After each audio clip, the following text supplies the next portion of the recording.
pour la session comme Sénat là, qui a tenu aujourd'hui, deuxième jour en mois juillet l'année 2026. Moi c'est Michael Gaspar et puis Maïsia et puis c'est Shelton Daniel qui a accompagné moi sur ça nous a créé ce broadcast là qu'on a discuté avec des détails sur ça qui a passé à Conseil aujourd'hui. Et bien session aujourd'hui à Shelton qui a discuté exactement ça qui émotion qui était passée semaine passée par ça nous a dit en loi ça veut dire côté c'est membre parlement qui électé il y a une session semaine passée avec normalement en parlement il y a l'autre niveau ça c'est Sénat là qui a joué après pour ratifier. So Sheldon. Yes, Michael, good morning to you and good morning to all our viewers on the National Television Network and to those who are also following us, as I would assume, on St. Lucia FM and our other platforms of this service.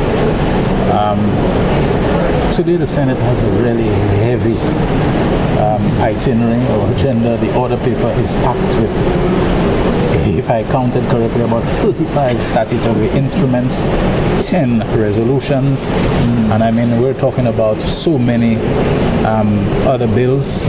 There is probably as much as 14 bills, that are down for, if not more than that. But it is very heavy, and in fact, a lot of people, I think, are predicting, if it's not already predicted, that the session, this sitting is going to go beyond just one day and so on. So it is quite a lot. We are waiting the arrival of the President of the Senate. Let me just say that even if the Senate President right now, there definitely is not a quorum to go ahead with it. We've seen only one member of the government side and now one independent senator. So only Senator Ignatius Jean from the government side is there, and now we're seeing independent Senator Dean Lee just walked in, and already the other independent senator, there are two of them, Senator Ember Charles is seated there. So we have two independents and one government senator awaiting the arrival of the President of the Senate, Honorable Alvina Reynolds, who we're told won't be very long. The mace has to come in. So this is what is being awaited there. But we know it's going to be a very long day, and a day that likely will go overnight into tomorrow, Friday.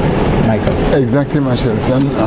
Comme qui était fait semaine passée à l'autre chamber, l'autre niveau parlement, ça c'est quand on cite là, il était tellement, il était autant discussion, il était pour aller dans deuxième jour avec moi qui a parlé qui même bagarre qu'a fait aujourd'hui. Nous ni ma peut-être nous mentionner mais nous ni à ce façade d'opposition nous ni des membres qui j'ai parlé ici nous gawe c'est même parlement ça c'est sénateur sénateur Titus Preville avec il pas non il sénateur private Titus Preville pas nominé contre son sénateur mais il a chébé position il a replacé monde qui peut-être pas ça venir normalement ça nous a dit en anglais c'est un temporary senator nous comme Shelton nous a chébé position ça plusieurs fois et que nous aussi ni sénateur Ferdinand ça c'est Norbert ça c'est sénateur Norbert Elijah Norbert c'est Norbert à son opposition ça c'est des mêmes oppositions oui nous anikwe comme d'italien nous anikwe en présence ça c'est des sénateurs à ce façade gouvernement sénateur Diterville Matonia Diterville et puis chef façade gouvernement à ce sénat là ça c'est sénateur Alison Jean et c'est tout ça qu'a nous en l'idée comme quoi tout à l'heure session qui a commencé. Oui. Alors en petit moment Et puis, on est moins d'accord là, même si bon. je suis parler anglais. Mais on petit moment nous là par la télé, deux ben trois monde actuellement ça nous avons l'année plus monde qui est arrivé. So, Mississippi more, the number of the senators is steadily increasing and filling up, and we expect in just a short time there will be enough for a quorum. And if there isn't already, though, I think out of the 11 members or so on, you need a simple majority to constitute a quorum. Right. So, I mean, we probably are close to that already. Very close. And, Very close. you know, I see someone else is coming up, even from a distance, coming up the steps. I think I see Dr. Virginia Albert Poyet is coming up, and I think I also see Dr. Shanda Haraksing is coming up. And a lot of the statutory, the statutory instruments that will be laid, they will be presented by her, because she is the minister in the name of the Prime Minister. In the name of the Prime Minister. Yes. Ça nous a dit aussi, Shelton, c'est Jodia, il y a une discussion, la dernière discussion à ces motions. Dans ces motions, c'est ça nous a dit, ça fait 20 côté Premier ministre, j'ai fait une motion, première motion pour nous a dit c'est pour c'est motion de résolution. Résolution, Adam résolution pour le gouvernement tirer VAT à sous bagaille matériaux pour faire pour bâtir. Le gouvernement tirer ni ça avant, mais il a allongé. Il a pour deux l'année. Après il a allongé pour l'année 2030. Le gouvernement a aussi gardé pour l'autre résolution toute bagaille comme ça pour faire la vie plus à l'aise pour le monde. Aussi, ça fait income tax. Parce que tax à sous salaire moun ka joindre. Le gouvernement a essayé de tirer ça c'est l'intérêt. Particulièrement moun qui a doué gouvernement a tiré punition en bas pour yo ça. OK, il a tiré punition femme payer tax là et tout bagarre manger. Mais manière il est double à présent si rien pas fait, moun ni pour payer ni punition ex ça au cadre. Le gouvernement a fait tout ça à l'aise. Aussi gouvernement a discuté semaine passée en cahier constitue là en session cahier constitue là. Le gouvernement a discuté pour aider jeunesse bâtir faire la vie au primaire avec terre pour tirer une certaine quantité l'argent et bien l'enterrer pour moun particulièrement jeunesse qui a acheté terre pour première fois ça c'était moins qui 22 000 carrés terre. OK, depuis qu'on a acheté ça, le gouvernement a tiré taxe là avec l'autre bagaille ou ni pour payer là on a fait ces bagailles. Tout ça pour faire il plie à l'aise pour jeunesse développer quoi. Okay. Thank you very much for that, Michael. So we can expect discussions will look extremely intense and energetic today. I get the feeling. We do know that this house, even though it is unelected, but people are chosen for quality, for their ability to engage with the issues and so on. And when we see someone like an economist who has worked with the government of St. Lucia as a permanent secretary at that level, he has also worked at the directorial level with the regional mechanisms of CARICOM, a former educator, Elisha Norbert, and I think we are waiting for a third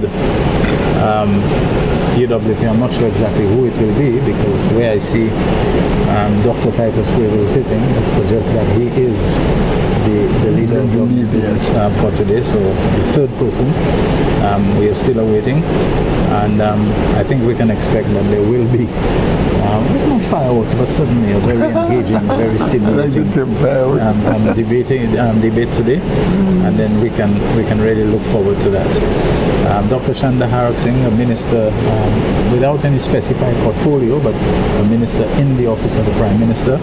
So she will be presenting in the name of the Prime Minister several statutory instruments, and also she'll be presenting, I think, certain motion elections or whatever it is, we'll get to know that in due time. But the leader of government business is Dr. Alison Jean, and of course we know we have former ministers in the persons of Dr. Virginia Albert Poyot and Mr. Ignatius Jean. Yes.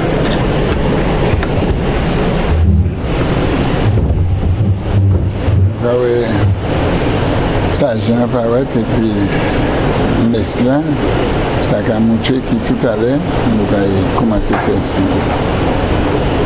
Puis la prière a gardé à côté qui est menée par un membre de Salvation Army. C'est un uniforme là. La prière a commencé. Almighty God, by whom alone kings reign and princes decree justice, and from whom alone cometh all counsel, wisdom and understanding. With thine unworthy servants here gathered together in thy name, do most humbly beseech thee to send down the heavenly wisdom from above, to direct and guide us in all our consultations. And grant that we have in thy fear always before our eyes, laying aside all private interest, prejudices, and partial affections. The result of all our counsels may be to the glory of thy blessed name. The maintenance of true religion and justice, the safety, honor, and happiness of the King, the public will, peace and tranquility of St. Lucia, and the uniting and knitting together of the heart of all persons and states within the same, in true Christian love and charity one towards another, through Jesus Christ our Lord. Amen. The grace of our Lord Jesus Christ, and the love of God, and the fellowship of the Holy Ghost be with us all evermore. Amen.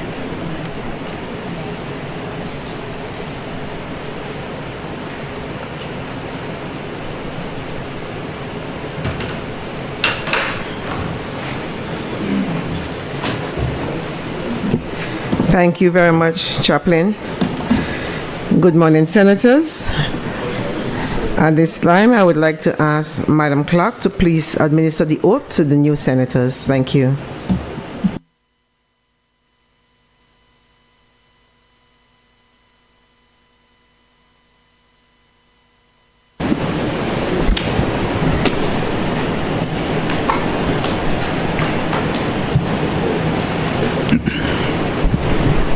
I, Leo Titus Preville, do swear that I will be faithful and bear true allegiance to St. Lucia, that I will uphold and defend the Constitution and the laws of St. Lucia, and I will conscientiously and impartially discharge my responsibilities to the people of St. Lucia. So help me God.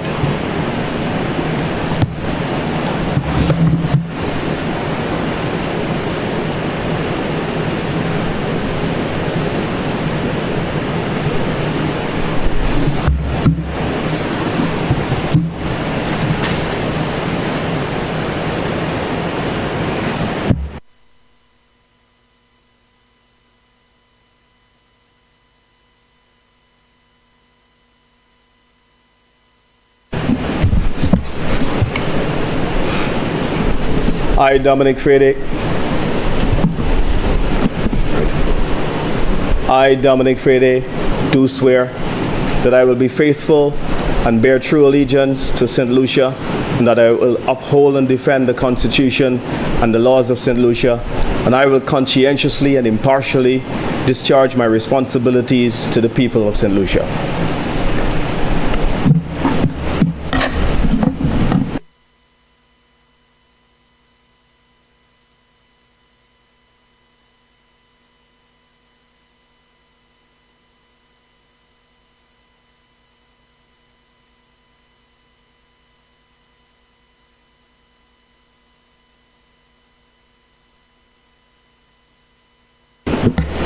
Thank you, Madam Clerk. Again, good morning, Senators. Announcements. I have received correspondence from the Speaker of the House of Assembly advising that the following motions and bills were passed in the House of Assembly and forwarded to the Senate for its concurrence. On the motions, Public Debt Management Act, a resolution of Parliament to borrow to finance the 2026-2027 budget and to refinance existing debts.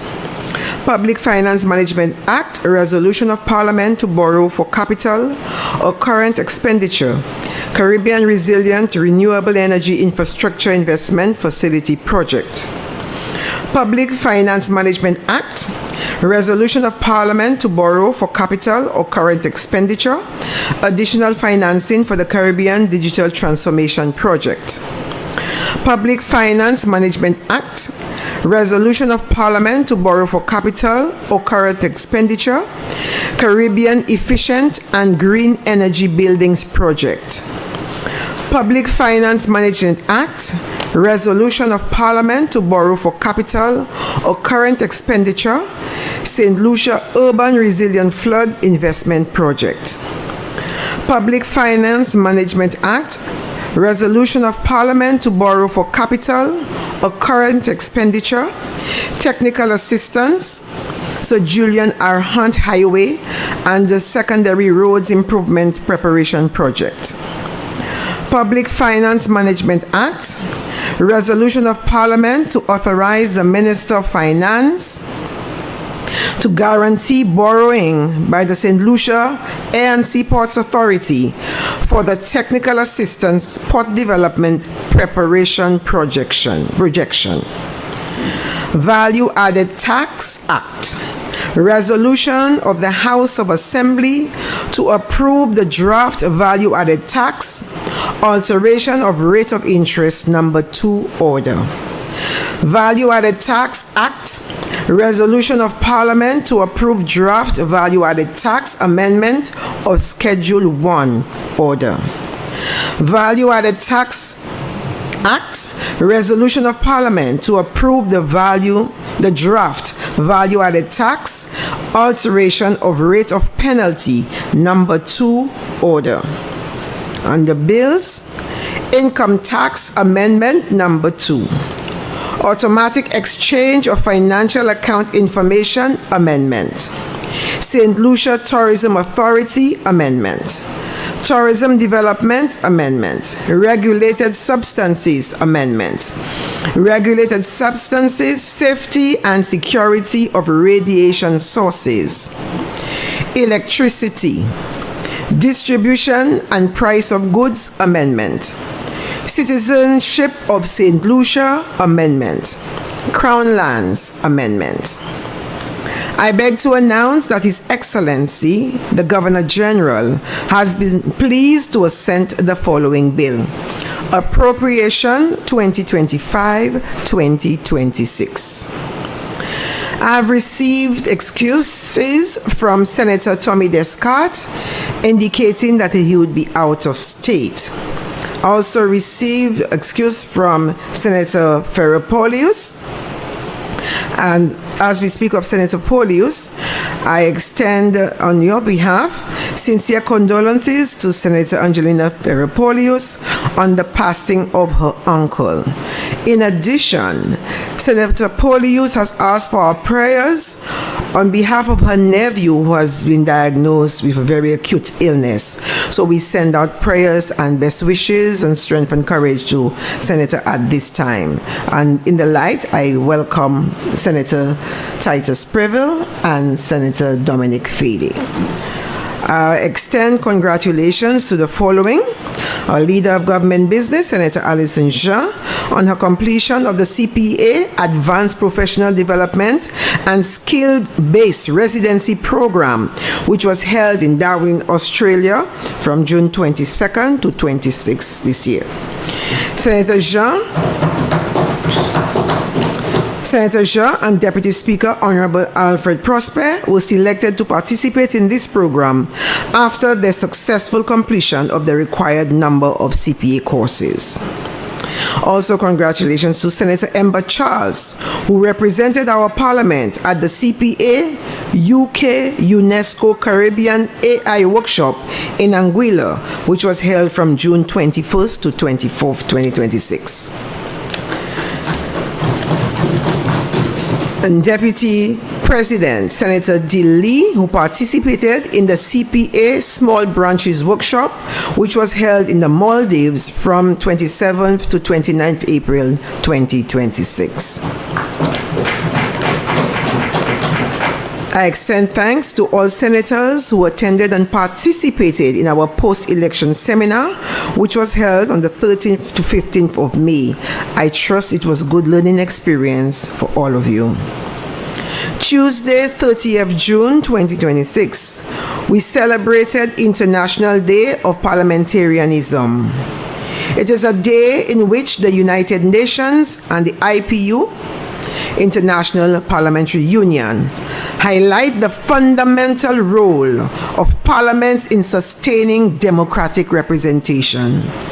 We at the Parliament extend our sincere thanks to the members of CWIL, the St. Lucia chapter, for the lovely tokens of appreciation for the work that we do at the Parliament. And in this vein, I wish to thank all of you parliamentarians for your service to country. Though belated, but happy International Day of Parliamentarianism. May we continue to serve very well. Statements from ministers or parliamentary secretaries. Papers to be laid. And the call on the Minister in the Office of the Prime Minister, Honorable Dr. Haraxing. Point of order, Madam President. There is no point of order at this time, I'm sorry.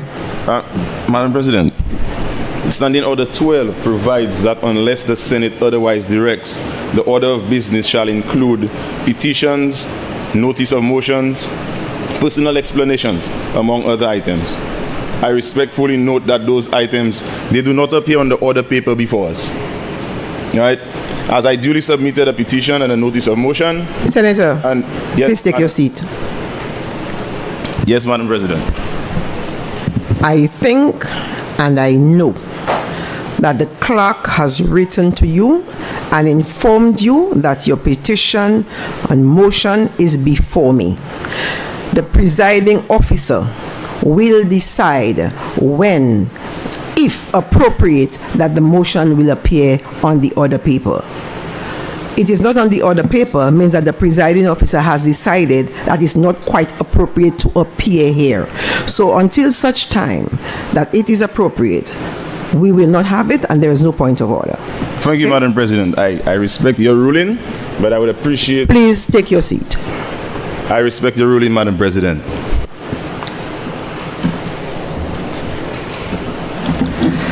Yes, Senators, we shall proceed. I call on the Minister in the Office of the Prime Minister, Honorable Dr. Haraxing. Madam President, I beg to lay the following papers standing in the name of the Minister for Finance, Constituency Development, People Empowerment, Justice and National Security. Statutory Instrument Number 81 of 2026, St. Lucia Parliament Proclamation Proroguing Parliament. Statutory Instrument Number 82 of 2026, St. Lucia Parliament Appointment of Session of Parliament. Statutory Instrument Number 84 of 2026, Stamp Duty Amendment of Schedule Regulations. Statutory Instrument Number 85 of 2026, Fiscal Incentives, DG Farm Incorporated Order. Statutory Instrument Number 87 of 2026, Excise Tax Amendment of Schedule 1, Number 6 Order. Statutory Instrument Number 88 of 2026, Alien Land Holding Licensing Exemption, Anderson Sean Jolly Order. Statutory Instrument Number 89 of 2026, Alien Land Holding Licensing Exemption, Ava Astrid Beckles and Avril Avion Pantin Order. Statutory Instrument Number 90 of 2026, Alien Land Holding Licensing Exemption, Charmaine Anderson Peniston Prosper Order.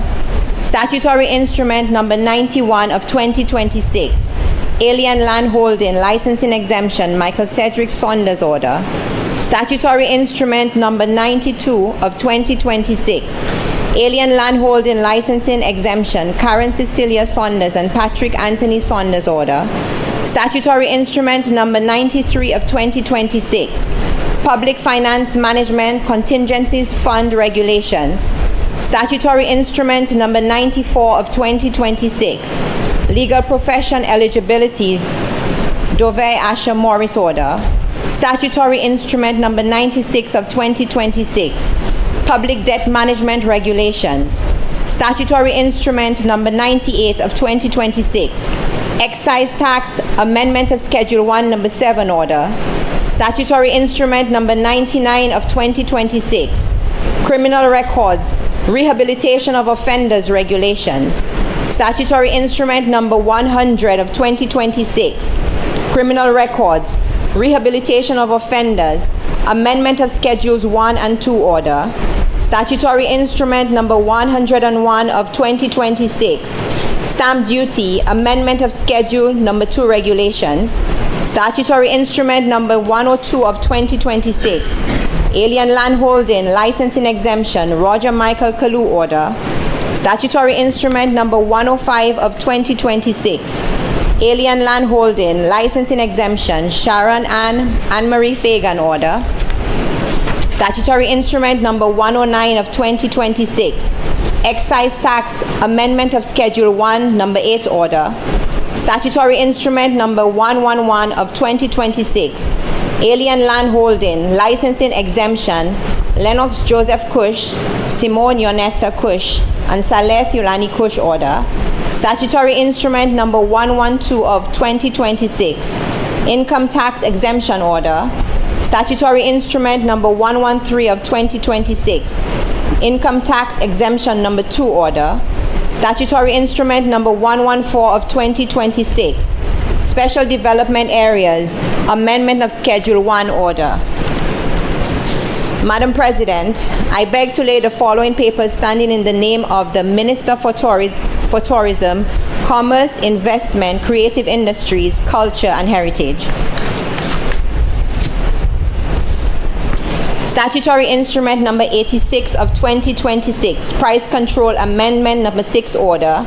Statutory Instrument Number 95 of 2026, Tourism Development, Pablo Taxian Tours Order. Statutory Instrument Number 97 of 2026, Price Control Amendment Number 7 Order. Statutory Instrument Number 103 of 2026, Micro and Small Scale Business Enterprises, Declaration of a Small-Scale Business Enterprise, Big Chef Bakehouse Limited Order. Statutory Instrument Number 104 of 2026, Micro and Small-Scale Business Enterprises, Declaration of a Small-Scale Business Enterprise, Island Renewables Limited Order. Statutory Instrument Number 106 of 2026, Tourism Development, Courtesy Taxi Cooperative Society Limited Order. Statutory Instrument Number 107 of 2026, Tourism Development, McFay Taxi and Transportation Services Order. Statutory Instrument Number 108 of 2026, Price Control Amendment Number 8 Order. Export St. Lucia, Annual Report 2024 to 2025. Madam President, I beg to lay the following papers standing in the name of the Minister for Public Service, Transport, Information and Utilities Regulations. Statutory Instrument Number 83 of 2026, Motor Vehicles and Road Traffic, Designation of Inspectors Order. Statutory Instrument Number 110 of 2026, Motor Vehicles and Road Traffic, Designation of Inspectors Number 2 Order.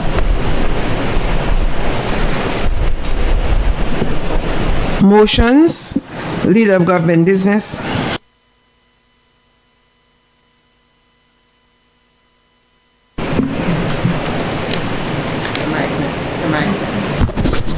Madam President, I beg leave of the Senate to move that motions 1, 2, 3, 4, and 5, which relate to budget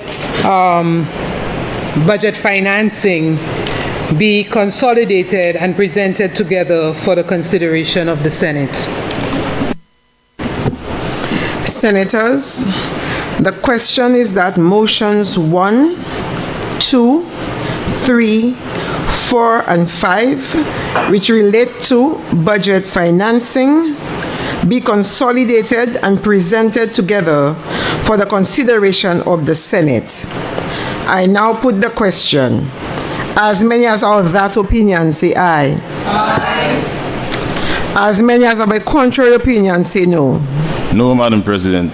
That takes away from the debate. I think the ayes have it. The ayes have it. There's nothing we can do. Leave is granted. Please proceed, Leader of Government Business.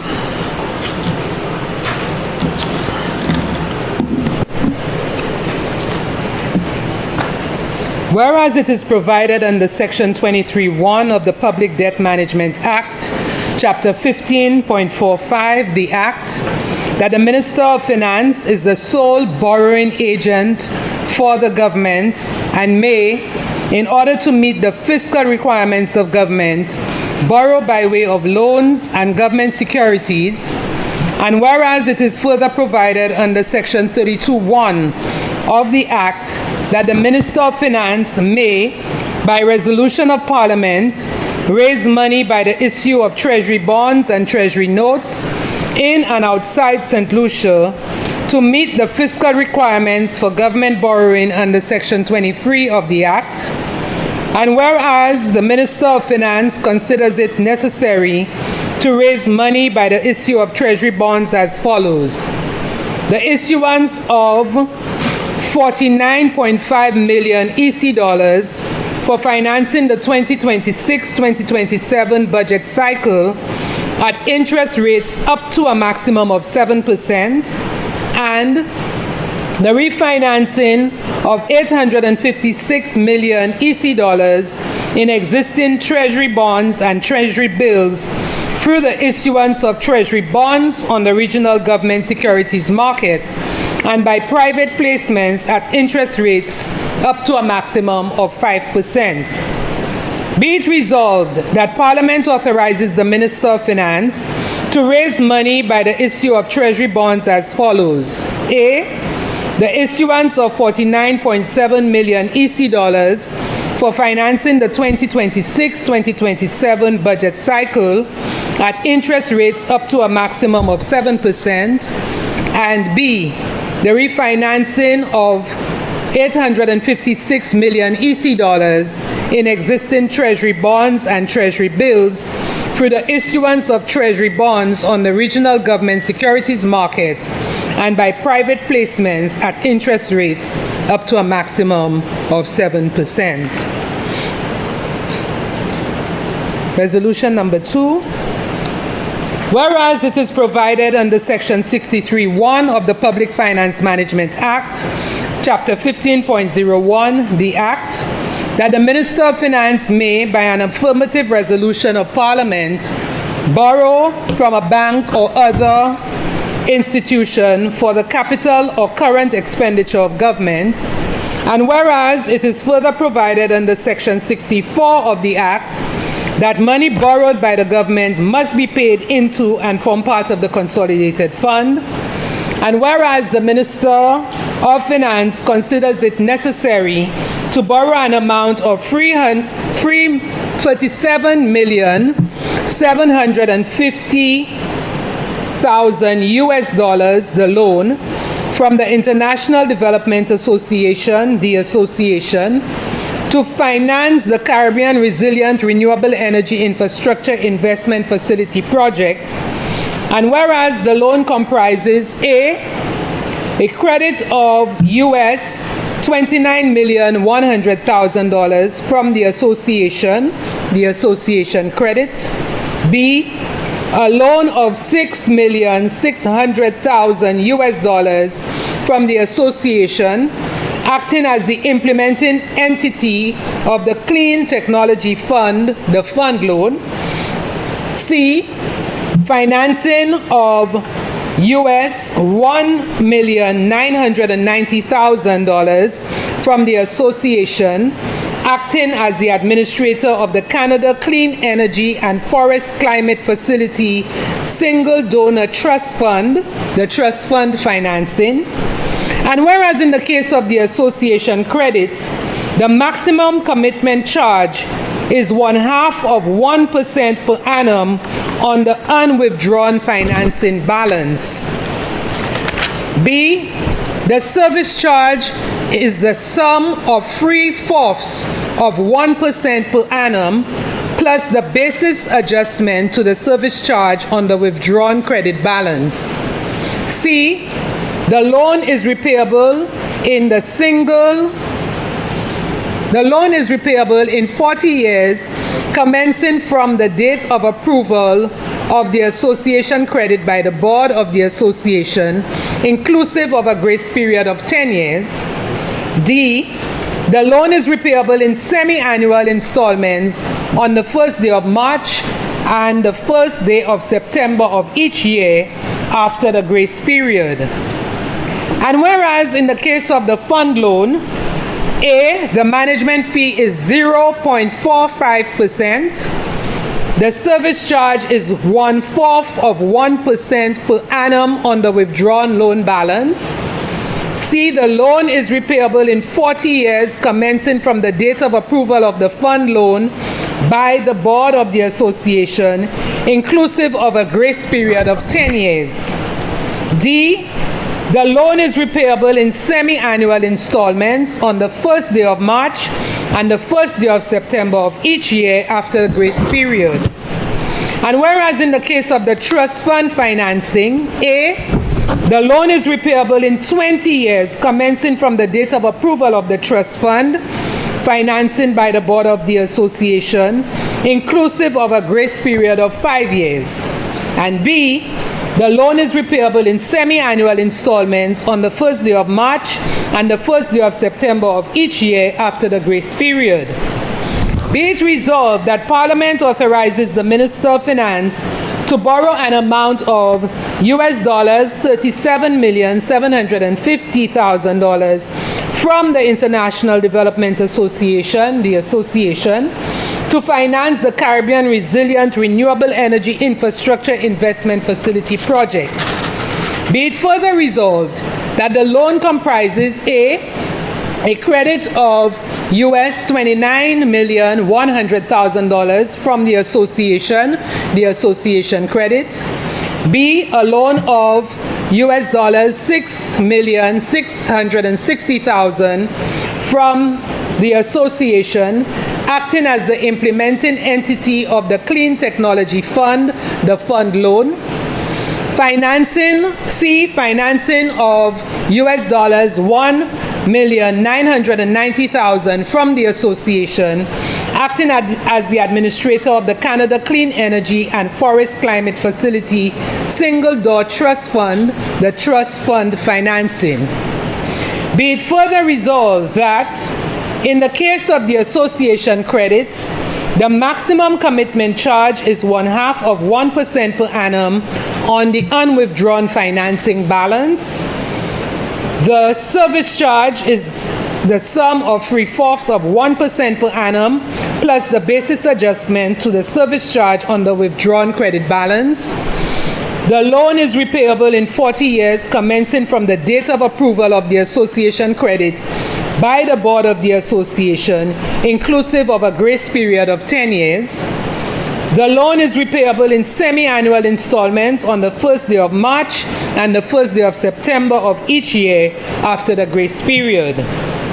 B, in the case of the fund loan, the management fee is 0.45%.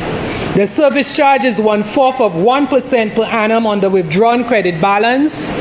The loan is repayable in 40 years commencing from the date of approval of the fund loan by the board of the association, inclusive of a grace period of 10 years. The loan is repayable in semi-annual installments on the first day of March and the first day of September of each year after the grace period. In the case of the trust fund financing, The loan is repayable in 20 years, commencing from the date of approval of the trust fund financing, inclusive of a grace period of 5 years. The loan is repayable in semi-annual installments on the first day of March and the first day of September of each year after the grace period.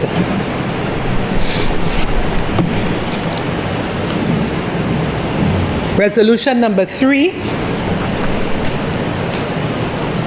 Whereas it is provided under Section 63(1) of the Public Finance Management Act, Chapter 15.01, the Act, that the Minister of Finance may, by an affirmative resolution of Parliament, borrow from a bank or other financial institution for the capital or current expenditure of government.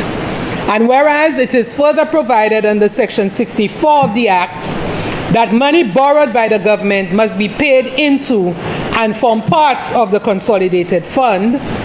And whereas Parliament, by the Finance Administration Act, resolution of Parliament to borrow for capital expenditure, Caribbean Digital Transformation Project, Statutory Instrument number 122 of 2020, authorized the Minister of Finance to borrow the sum of $20 million by way of credit from the International Development Association for capital expenditure for the Caribbean Digital Transformation Project, with the maximum commitment charge rate payable on the unwithdrawn financing balance is 0.5% per annum.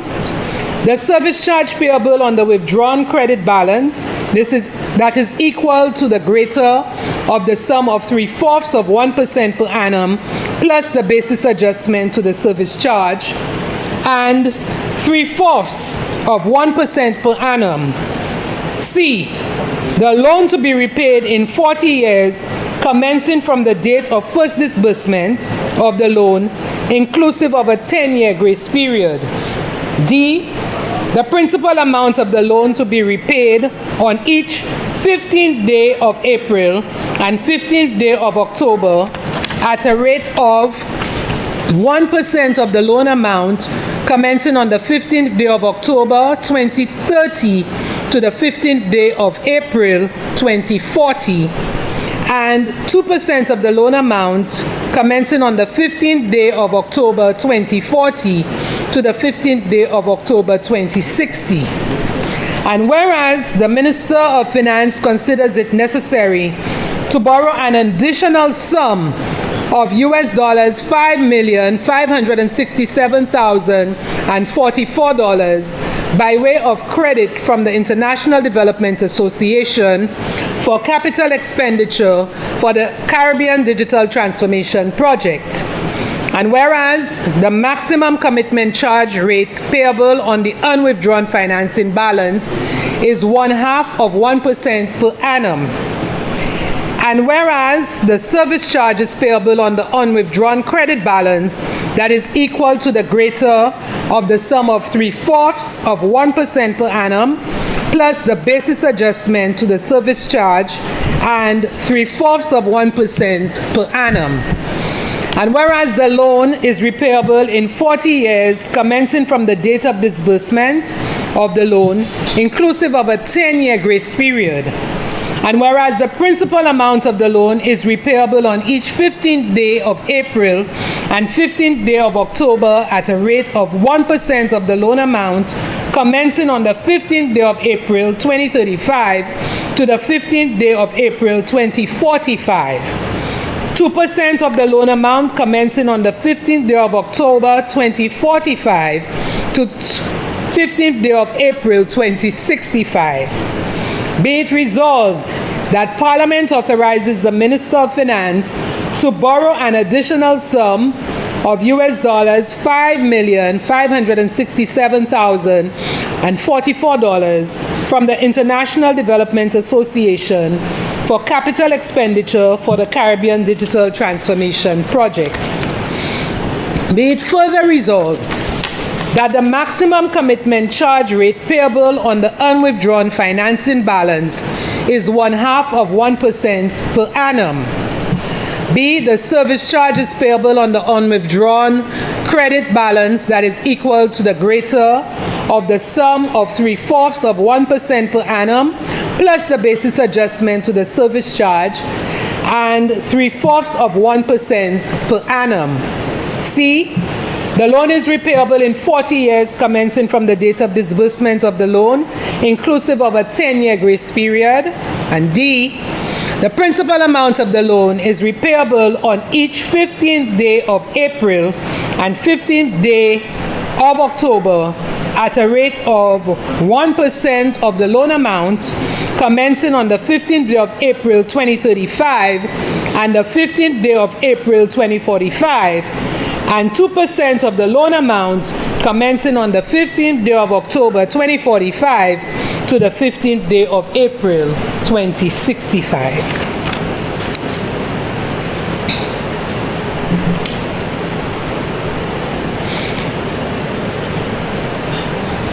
Resolution number 4.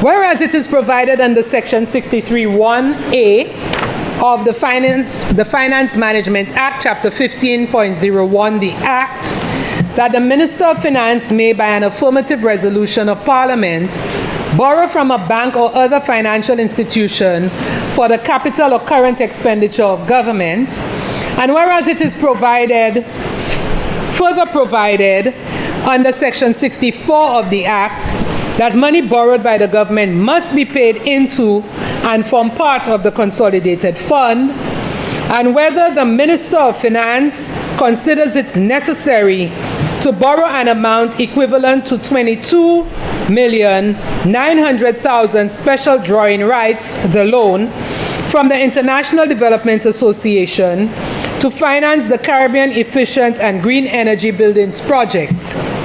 And whereas the service charge is 3/4 of 1% per annum on the withdrawn credit balance, and whereas the loan is repayable in 40 years, commencing from the date of disbursement of the loan, inclusive of a grace period of 10 years, and whereas the principal amount of the loan is repayable on each first day of March and first day of September each year on the following terms. A. 1% of the loan amount commencing on the first day of March 2035 to and including the first day of September 2044. 2% of the loan amount commencing on the first day of March 2045 to and including the first day of September 2064. Be it resolved that the Minister of Finance considers it necessary to borrow an amount equivalent to 22,900,000 special drawing rights, the loan, from the International Development Association to finance the Caribbean Efficient and Green Energy Buildings Project. Be it further resolved that the service charge is 3/4 of 1% per annum on the withdrawn credit balance. The loan is repayable in 40 years commencing from the date of disbursement of the loan, inclusive of a grace period of 10 years. C. The principal amount of the loan is repayable on each first day of March and first day of September each year on the following terms. 1% of the loan amount commencing on the first day of March 2035 to and including the first day of September 2044. 2% of the loan amount commencing on the first day of March 2045 and to and including the first day of September 2064.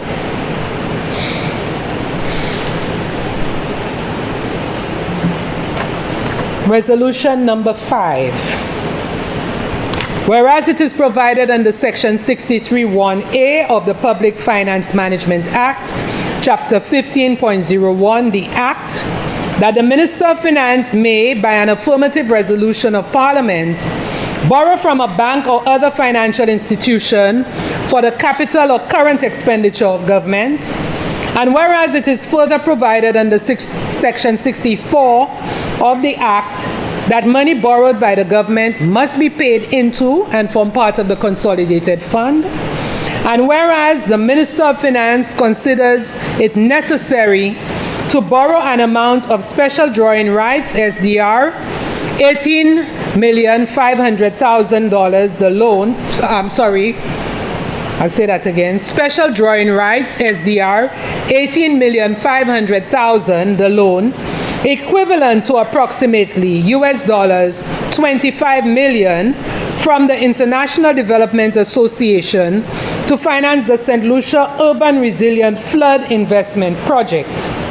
And whereas the service charge is 0.75% per annum on the withdrawn credit balance. And whereas the maximum commitment charge rate payable on the unwithdrawn financing balance is 0.5% per annum.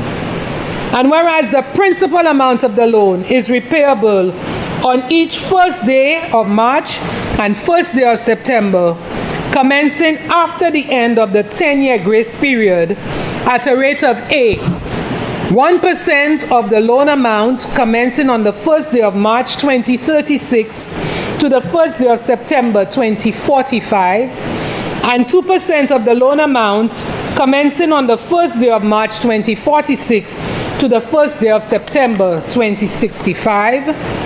Be it resolved that Parliament authorizes the Minister of Finance to borrow an amount of special drawing rights, SDR, 18.5 million, the loan, equivalent to approximately US dollars 25 million from the International Development Association to finance the St. Lucia Urban Resilient Flood Investment Project.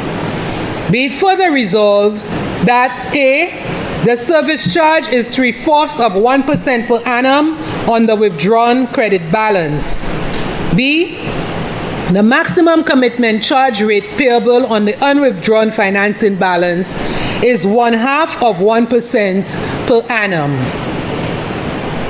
C, the principal amount of the loan is repayable on each first day of March and the first day of September, commencing after the end of the 10-year grace period at a rate of 1% of the loan amount commencing on the first day of March 2036 to the first day of September 2045, and 2% of the loan amount commencing on the first day of March 2046 to the first day of September 2065. Madam President, I wish to add some more detail on the resolution, but ask that I receive the podium, please.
Madam President, the first resolution seeks the approval of the Honorable Senate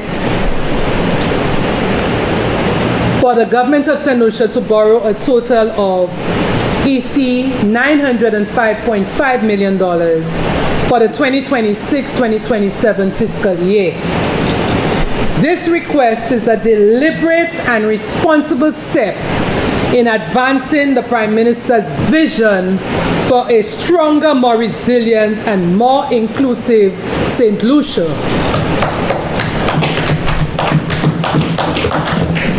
Of this amount, Madam President, 49.5 million EC dollars will be raised through new bonds and notes to finance the budget, while $856 million EC will be used to refinance existing bonds, notes, and treasury bills.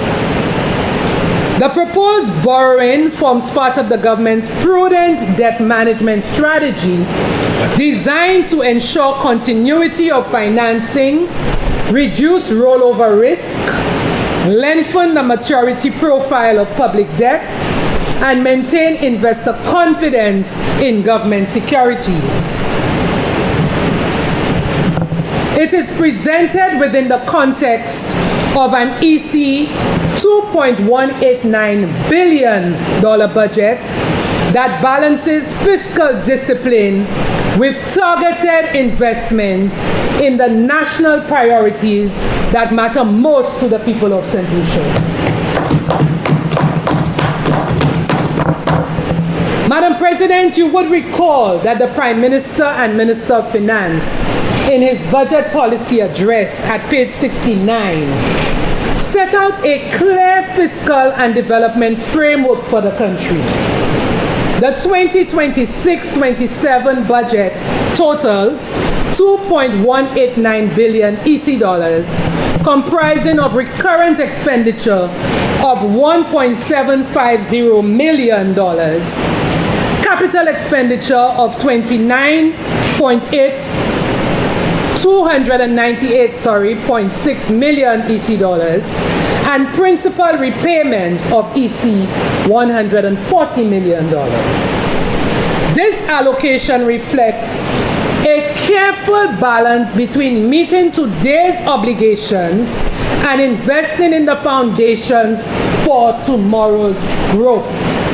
And here, Madam President, you would see on the screen, which was taken directly out of the Prime Minister's budget policy statement, that the recurrent expenditure of $1.75 billion, capital expenditure of $298 million, principal repayments $140 million, and it shows the source of funds. So what we are doing here today, Madam President, is a direct reflection of the Prime Minister's budget policy pronouncements, which he made on April 21st. The Prime Minister also highlighted that, barring any unforeseen circumstances for which we have no control, we are expecting another current surplus and primary account surplus, continuing on the path of the last 4 years. This record, Madam President, is important because it demonstrates that the government is not borrowing in isolation or without discipline. Rather, it is borrowing within a framework of fiscal prudence, credible performance, and a forward-looking plan to protect stability while creating space for development. These expenditures will be financed through recurrent revenue, like I said before, of $1.75 billion, capital revenue of $4.7 million, grants of $81.2 million, borrowing of $302.8 million in loans, and treasury bills bonds of 49.5%. Transparency, we have it right here in our face. Madam President, to support the financing requirements of the budget and to give practical effect to the Prime Minister's development agenda, the the government proposes to issue 49.5 million EC dollars in new bonds and notes at interest rates ranging from 4% to 7%. New loans will be contracted for 302.8 million EC dollars for capital expenditure on both new and existing projects. Parliamentary approval has already been obtained for a portion of new and existing of these resources, as some funds are allocated to existing projects while others are earmarked to commence during this fiscal year. Primarily concessional, these loans feature fixed rates ranging from 0.75% to 6%, enabling government to pursue priority investments on terms that are more favorable and sustainable. Additionally, Madam President, borrowing authority of 856 million EC dollars is required to refinance maturing bonds, notes, and treasury bills during the fiscal year 2026-27. This is a responsible and necessary measure that protects the country's financial standing, reinforces market confidence, and ensures that government can continue to deliver on its commitments without disruption. The financing strategy is intended to, first of all, ensure continuity of government financing operations. Secondly, reduce rollover risks associated with short-term instruments. Also, lengthen the average maturity profile of the debt portfolio and maintain investor confidence in government securities. Madam President, the government's financing strategy is guided by principles of fiscal responsibility and prudent debt management. The Department of Finance has engaged brokers and investors who have indicated strong interest in government securities despite ongoing economic uncertainty.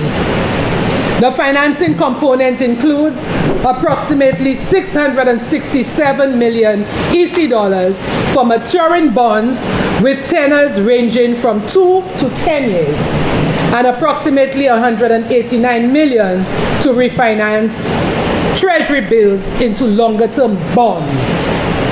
Madam President, the government will also continue discussions with bilateral and multilateral partners to secure concessional financing for development projects. Madam President, the government remains committed to maintaining fiscal stability while ensuring adequate financing for national development priorities. This is the essence of the Prime Minister's vision: disciplined management of the public finances, paired with purposeful investment in the people, infrastructure, and productive capacity of St. Lucia. While global financial markets remain subject to geopolitical tensions and interest rate volatility, government securities continue to be viewed as secure investments relative to equities.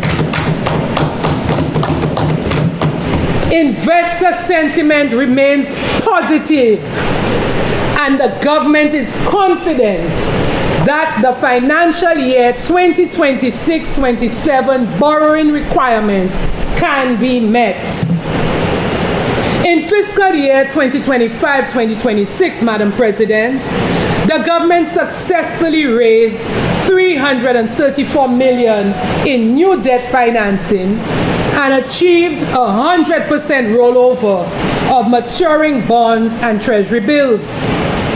Bond issuances were oversubscribed by 106.8 million EC dollars, reflecting continued investor confidence in St. Lucia's debt instruments.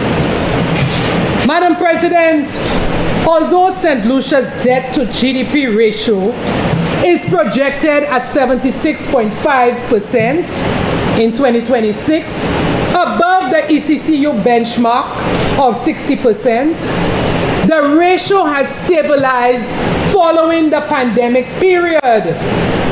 The government anticipates a gradual decline in the debt to GDP ratio as economic growth strengthens, particularly through tourism recovery, infrastructure investments, and fiscal consolidation efforts.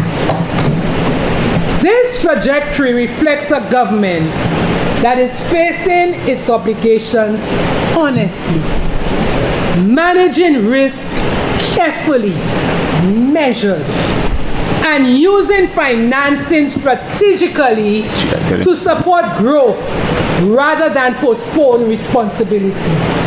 No recklessness, Madam President. Madam President, all debts issued by the government of St. Lucia become a charge on the consolidated fund. We know that. Therefore, the proposed 49.5 million EC dollars in securities will incur interest rates ranging from 4% to 7%, consistent with the competitive market rate for government securities.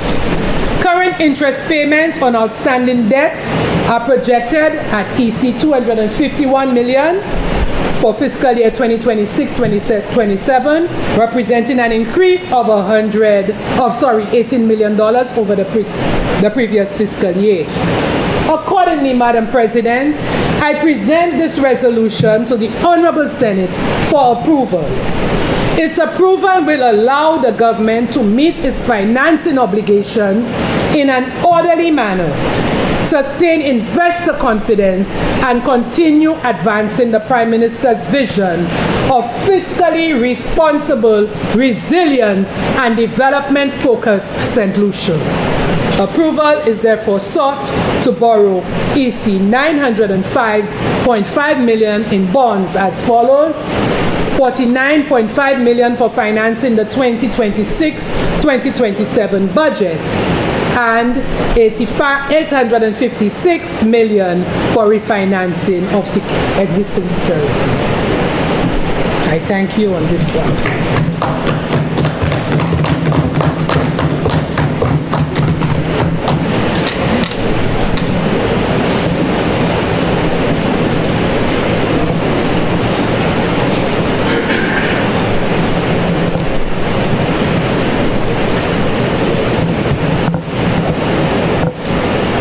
I will now present the second resolution.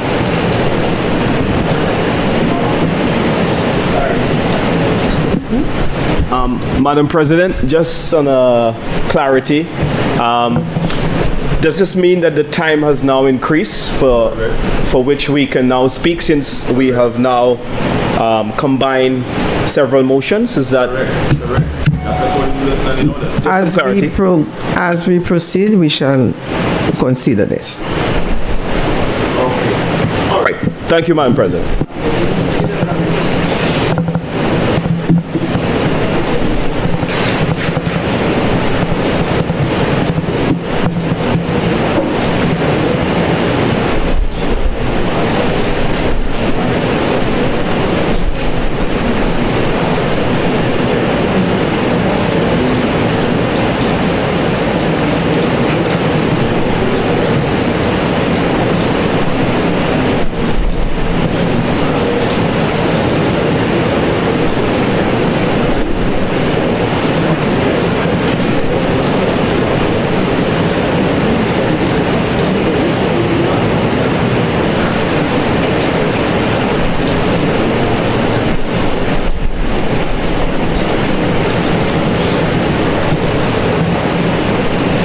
The second item resolution, Madam President, relates to the resolution seeking the approval of the members of the Senate for borrowing in the amount of $37.75 million to support the Caribbean Resilient Renewable Energy Infrastructure Investment Facility project.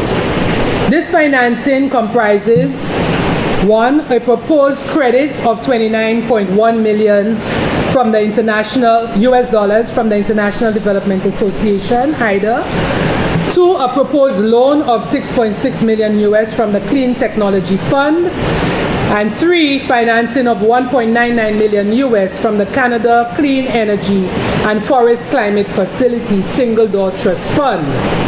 Madam President, the project will also receive a proposed grant in the amount of $200,000 US from Gender Equality in the Energy Sector of Small Island Developing States, in addition to the proposed credit from the International Development Association.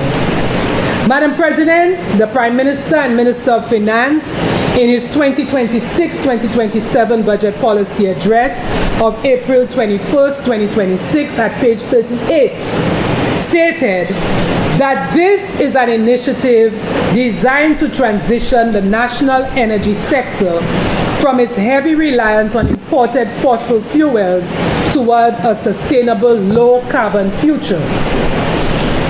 The proposed financing will enable St. Lucia's participation in the Caribbean Resilient Renewable Energy Infrastructure Investment Facility project, an investment that places our citizens at the center of national development.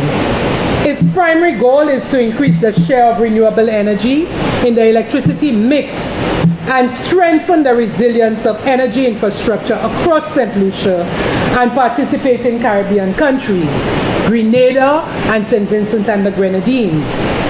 By reducing our dependencies on imported fossil fuels and building a cleaner, more reliable energy system, this project reflects a clear commitment to putting people first, protecting households from energy insecurity, supporting businesses, safeguarding communities, and preparing the country for a more sustainable future. By way of background, Madam President, St. Lucia is highly vulnerable to climate-related hazards, such as hurricanes, flooding, and landslides. These events are likely to become more frequent and severe due to climate change, threatening critical infrastructure, agriculture, livelihoods, and populated areas, especially coastal and lower-income communities. This project responds to that urgent reality by modernizing our energy infrastructure, reducing fossil fuel dependence, and strengthening climate resilience while enhancing institutional and regulatory capacity. Order, Madam President. My light's on.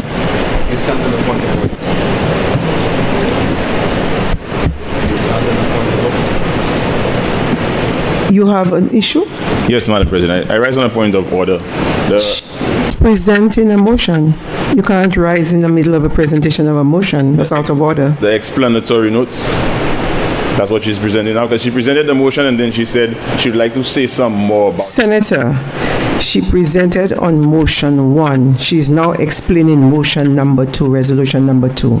Right, so I'm asking, my question on the standing orders is whether she could read an entire speech or whether she has to make notes to the speech, because according to the standing orders, you cannot read an entire speech. I think the presentation is on the screen. She's reading and explaining, which constitutes to a presentation. Madam President, so you certain that she's not reading a pre-prepared entire speech? I don't see her making explanations, or not even eye contact, because my light has been on for the longest while. You cannot read a speech. Senator, I have to look for your light. It's not the senator who has to check for the light. Yes, ma'am. She is presenting, so she will not see your light. It's my duty to see it, and I apologize if I missed you for a few seconds. I agree, Madam President. Maybe we could invest in some system where when I press my mic, it makes a little sound. No, Senator, we don't have no disturbance in the House. We shall have the lights, and the presiding officer will look to see which light is on and acknowledge you. Until such time that you're not acknowledged, you keep your light on. It has worked for many years, so it will continue to work. So we're not moving with modern times, Madam President? No, we will not make any sounds during the presentation, no. I'm sorry. Madam President. Please proceed, Leader of Government Business. Thank you very much, Madam President, and let me thank my fellow senator for the little break that I got to sit down. So, Madam President, I was given further details on the project, Madam President, and I hope senators are listening carefully to ensure that what the government is doing is really focused on prudent financial management while bringing greater development to the people of St. Lucia. So, Madam President, this project is not merely an infrastructure initiative. It is people-centered investment in safety, stability, opportunity, and national resilience, consistent with the principle of putting people first. Madam President, under Component 1 of this project, it will establish a regional entity responsible for coordinating the aggregation of renewable energy projects to achieve economies of scale and reduce the cost of individual projects. Remember, this is a Caribbean project that will be done with St. Vincent and the Grenadines as well as Grenada. Component 2 will provide risk mitigation to reduce financial risks and encourage private sector investment in renewable energy. Component 3 focuses on modernizing electricity grids to support the integration of renewable energy sources and enhance the reliability and resilience of energy infrastructure.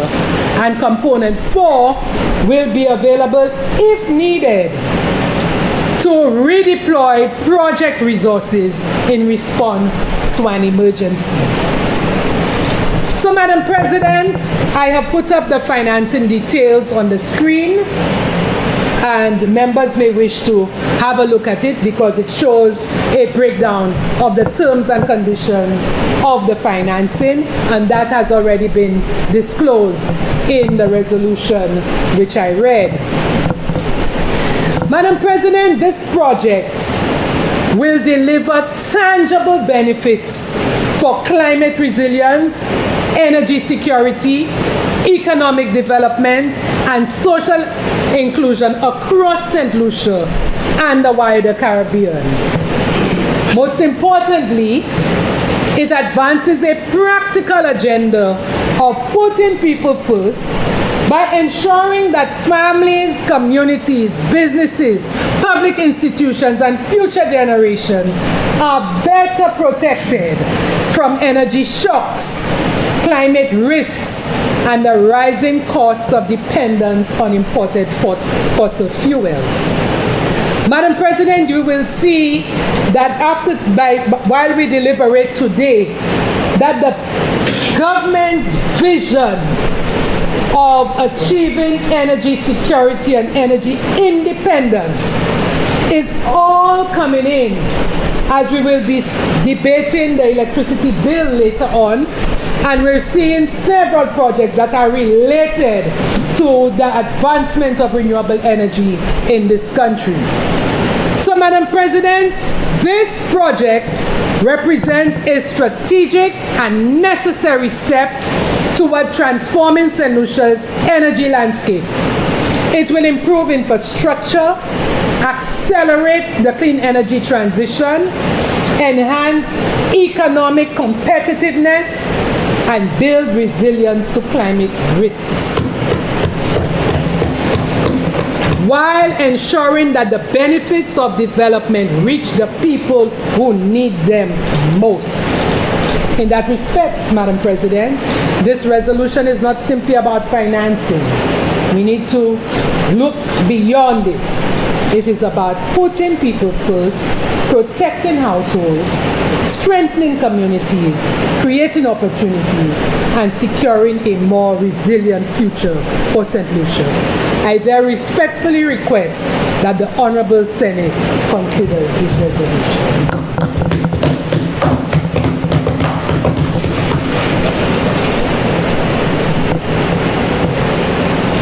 Resolution number 3. Madam President, this resolution on the Caribbean Digital Transformation Project. You have 10 minutes, Leader of Government Business, to present your Thank you. presentation. It is another initiative that was announced by the Prime Minister when he presented his budget policy address. And at page 67, he stated that this project will significantly reduce processing times and enhance the ease of doing business. Madam President, this loan, the IDA loan, is clear and compelling. It will provide the additional financing required to expand and strengthen the Caribbean Digital Transformation Project at a time when digital capacity is no longer optional, but essential to national development. This financing will allow St. Lucia to scale up digital public services, broaden access to digital tools, strengthen the digital economy, and improve the efficiency, responsiveness, and reliability of government service delivery for citizens and businesses alike. The activities of that project, Madam President, will be upgrading of the digital infrastructure to improve online public service delivery, enhancing broadband connectivity for schools, health facilities, and other public institutions, providing advanced digital skills training programs for the workforce, supporting small and medium enterprises in adopting digital tools and systems, and strengthening innovation hubs and entrepreneurship programs. Madam President, this additional financing of this project, which started in 2020, will deepen its impact, close important implementation gaps, and ensure that St. Lucia can deliver practical digital solutions that directly benefit households, students, workers, entrepreneurs, and public institutions. Madam President, the financing details are up on the screen, and we have read it in the resolution. So, Madam President, this project is timely and a necessary investment in St. Lucia's future. It will strengthen critical digital infrastructure, improve the quality and speed of public services, support innovation and enterprise, and position our country to compete and thrive in the global digital economy. For these reasons, I respectfully urge this Honorable House to give favorable consideration to this resolution.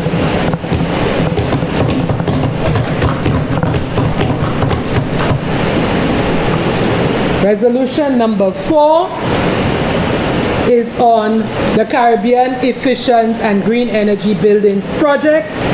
And again, Madam President, the Prime Minister pronounced in April 2026 in his budget policy statement that the government would be implementing strategic energy investments, again for his vision, such as this project, which is a regional initiative designed to modernize the public sector's energy use in St. Lucia and the region. The project's primary goal is to save energy, increase renewable energy capacity in public facilities, and strengthen the national regulatory framework for investment. That project, Madam President, is designed to address critical energy and climate challenges across Grenada, Guyana, and St. Lucia. Again, a more regional approach. with total financing of $131.87 million US dollars. The objectives of the project are to promote energy savings in public buildings and facilities, increase use of renewable energy in public sector operations, a harmonized regulation and framework to promote sustainable energy, and to build resilience in climate-related events by integrating renewable energy technologies. Madam President, there are several components to that project. The terms of the proposed loan facility is presented here, very favorable terms. And I am therefore recommending that this resolution be approved by this Honorable Senate.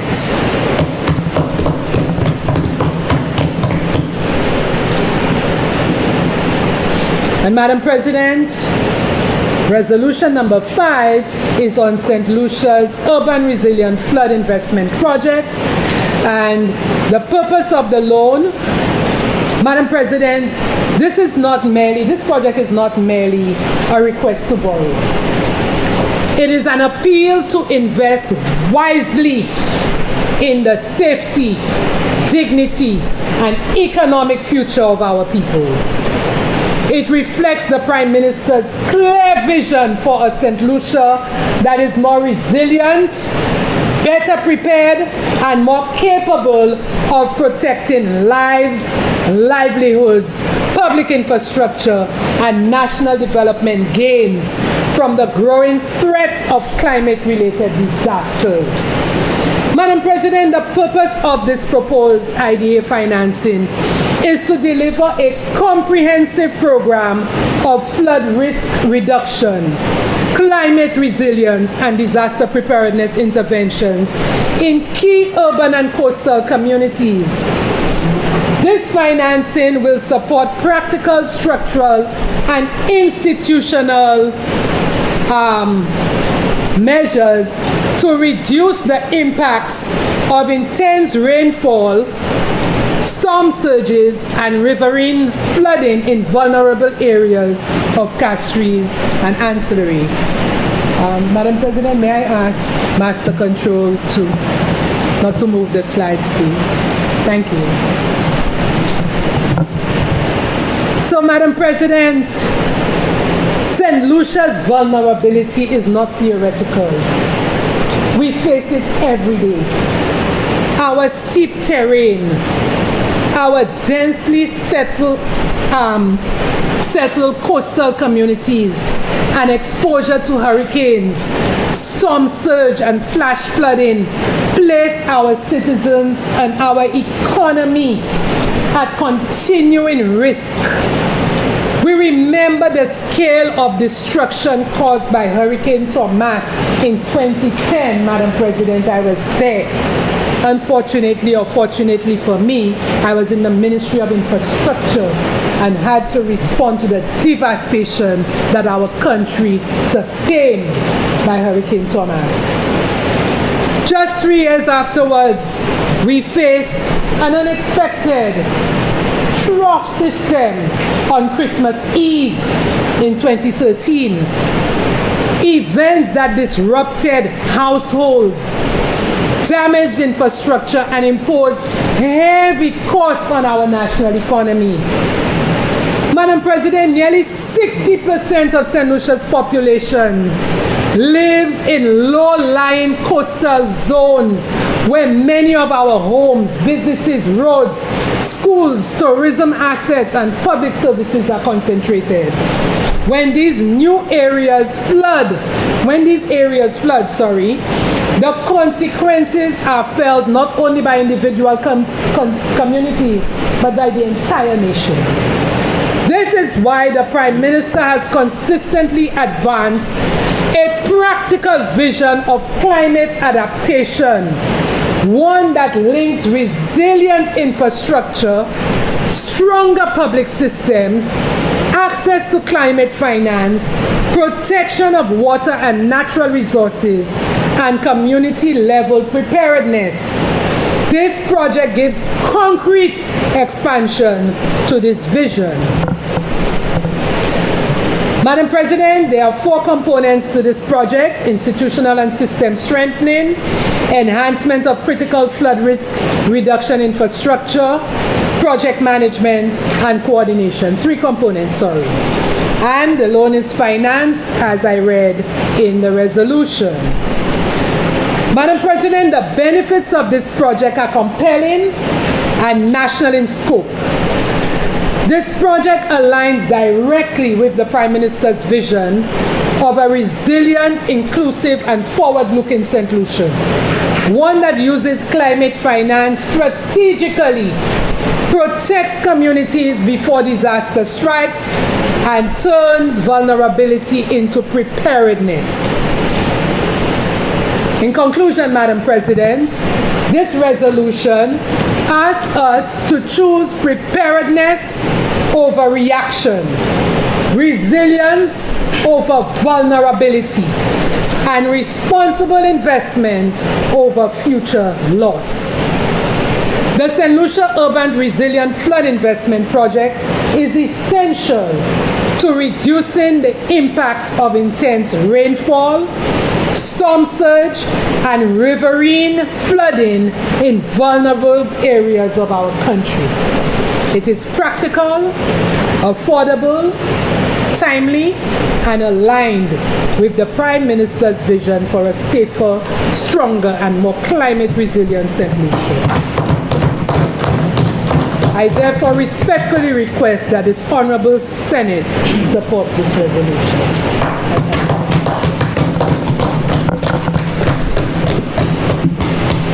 Before I propose the question, I need to advise senators that the Leader of Government Business had 1 hour within which to make her presentation, which she did within the hour, even with a point of order being raised during the presentation. And so we shall proceed with presentations with the 45 minutes per senator. However, within the standing orders allow for, if somebody wants to request extra time, that can be done. However, it's your colleagues to choose to vote to give you extra time or not. I am simply presiding over these matters. So I shall now propose the questions. So senators, the questions are: 1, that Parliament authorizes the Minister of Finance to raise money by the issue of Treasury bonds as follows. A, the issuance of $49.5 million for financing the 2026-2027 budget cycle at the interest rates of up to a maximum of 7%, and B, the refinancing of EC $856 million in existing Treasury bonds and Treasury bills through the issuance of Treasury bonds on the regional government securities market and by private placements at interest rates up to a maximum of 7%. Second question, that Parliament authorizes the Minister of Finance to borrow an amount of $37,750,000 from the International Development Association, the association, to finance the Caribbean Resilient Renewable Energy Infrastructure Investment Facility project. Be it further resolved that the loan comprises a credit of $29,100,000 from the association credit. B, a loan of $6,660,000 from the association, acting as the implementing entity of the Clean Technology Fund, the fund loan.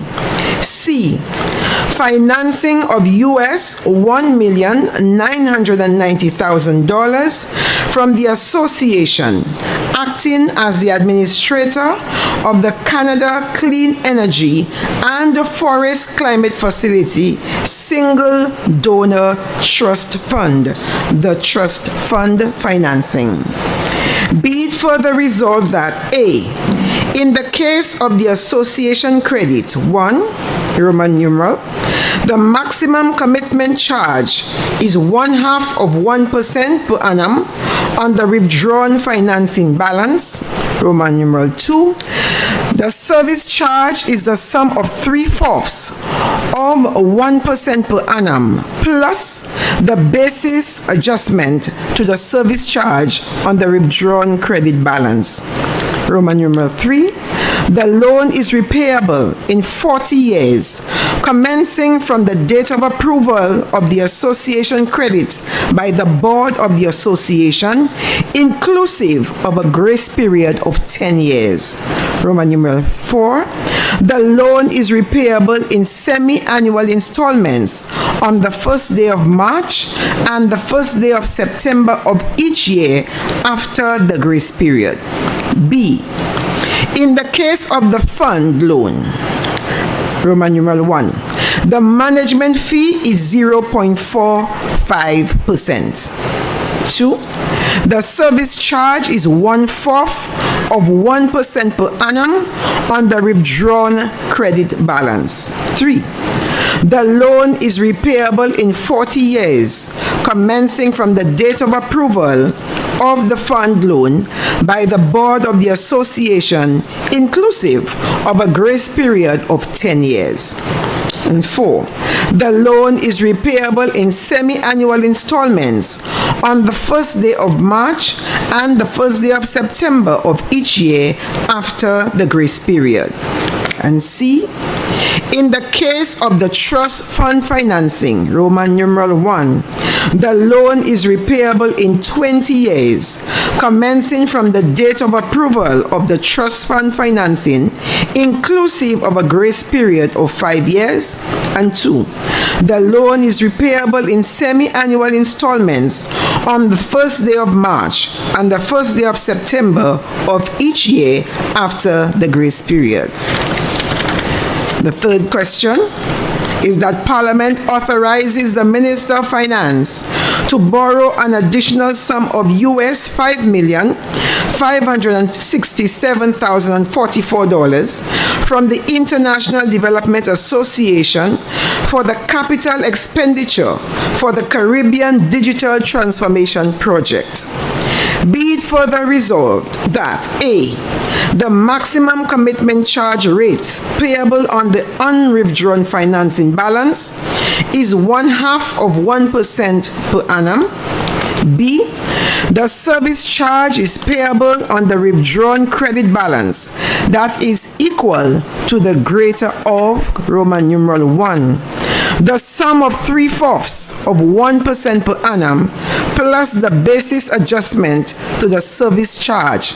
And 2, 3/4 of 1% per annum. C, the loan is repayable in 40 years, commencing from the date of disbursement of the loan, inclusive of a 10-year grace period.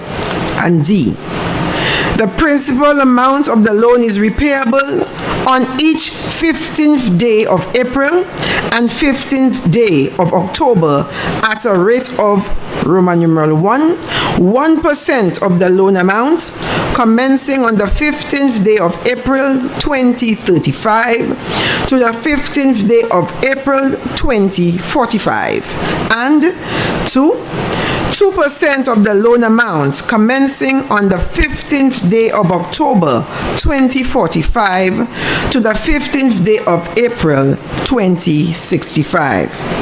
The fourth question is that the Minister of Finance considers it necessary to borrow an amount equivalent to $22,900,000 special drawing rights, the loan. I will repeat that. Correct that, I mean. $22,900,000 special drawing rights, the loan, from the International Development Association to finance the Caribbean Efficient and Green Energy Buildings Project. Be it further resolved that A, The service charge is 0.75% per annum on the withdrawn credit balance. B. The loan is repayable in 40 years, commencing from the date of disbursement of the loan, inclusive of a grace period of 10 years. C. The principal amount of the loan is repayable on each first day of March and first day of September each year on the following terms. 1. Roman numeral 1. 1% of the loan amount commencing on the first day of March 2035 to and including the first day of September 2044. And 2, Roman numeral, 2% of the loan amount commencing on the first day of March 2045 to and including the first day of September 2064. And the final question is that Parliament authorizes the Minister for Finance to borrow an amount of special drawing rights, 18,500,000, the loan, equivalent to approximately US $25 million from the International Development Association to finance the St. Lucia Urban Resilient Flood Investment Project. Be it further resolved that A. The service charge is 0.75% per annum on the withdrawn credit balance. B. The maximum commitment charge rate payable on the unwithdrawn financing balance is 0.5% per annum. C. The principal amount of the loan is repayable on each first day of March and first day of September, commencing after the end of 10-year grace period at a rate of, Roman numeral 1, 1% of the loan amount commencing on the first day of March 2036 to the first day of September 2045, and 2% of the loan amount commencing on the first day of March 2046 to the first day of September 2065.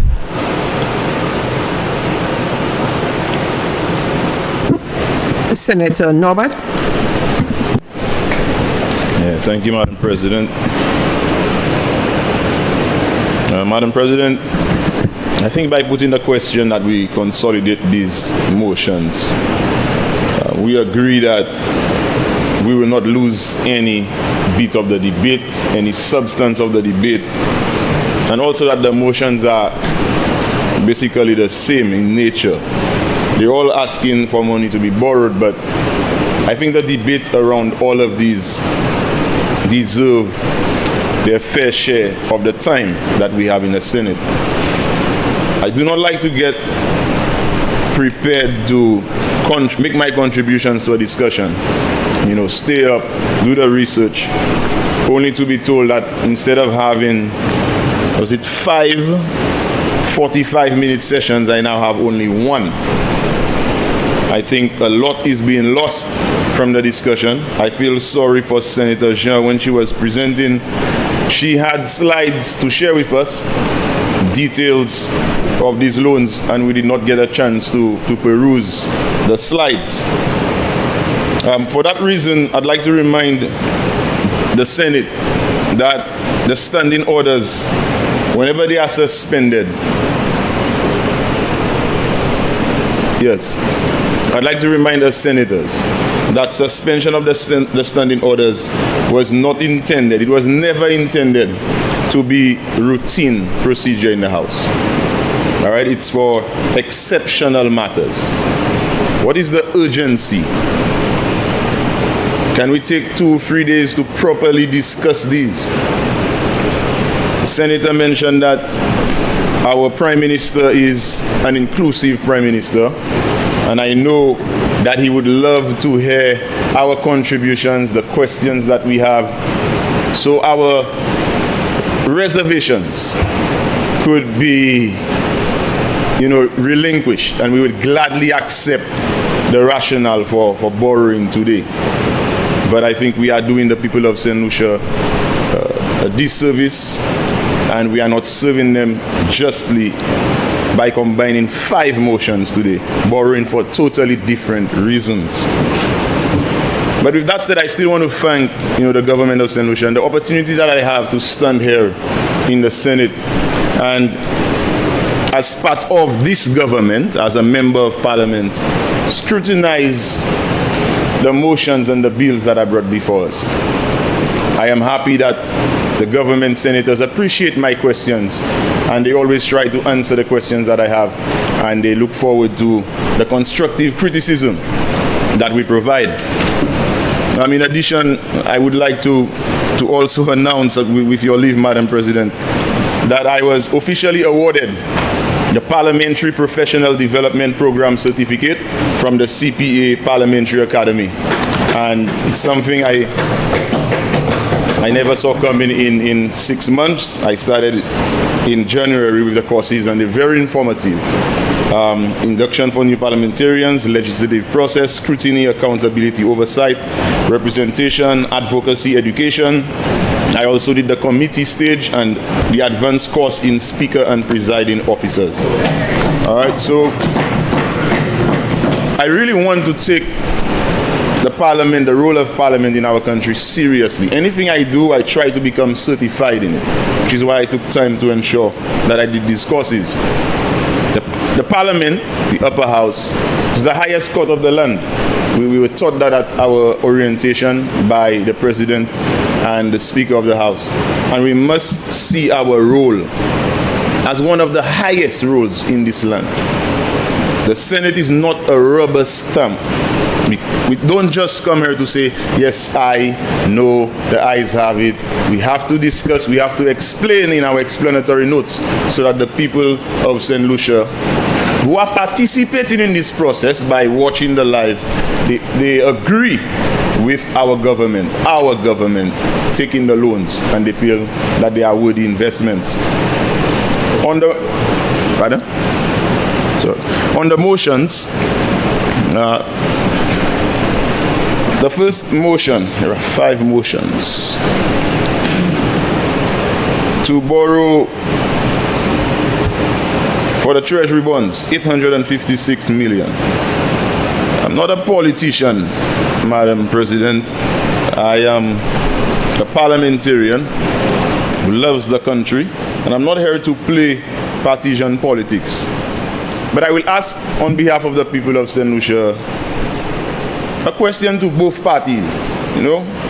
When will the borrowing end?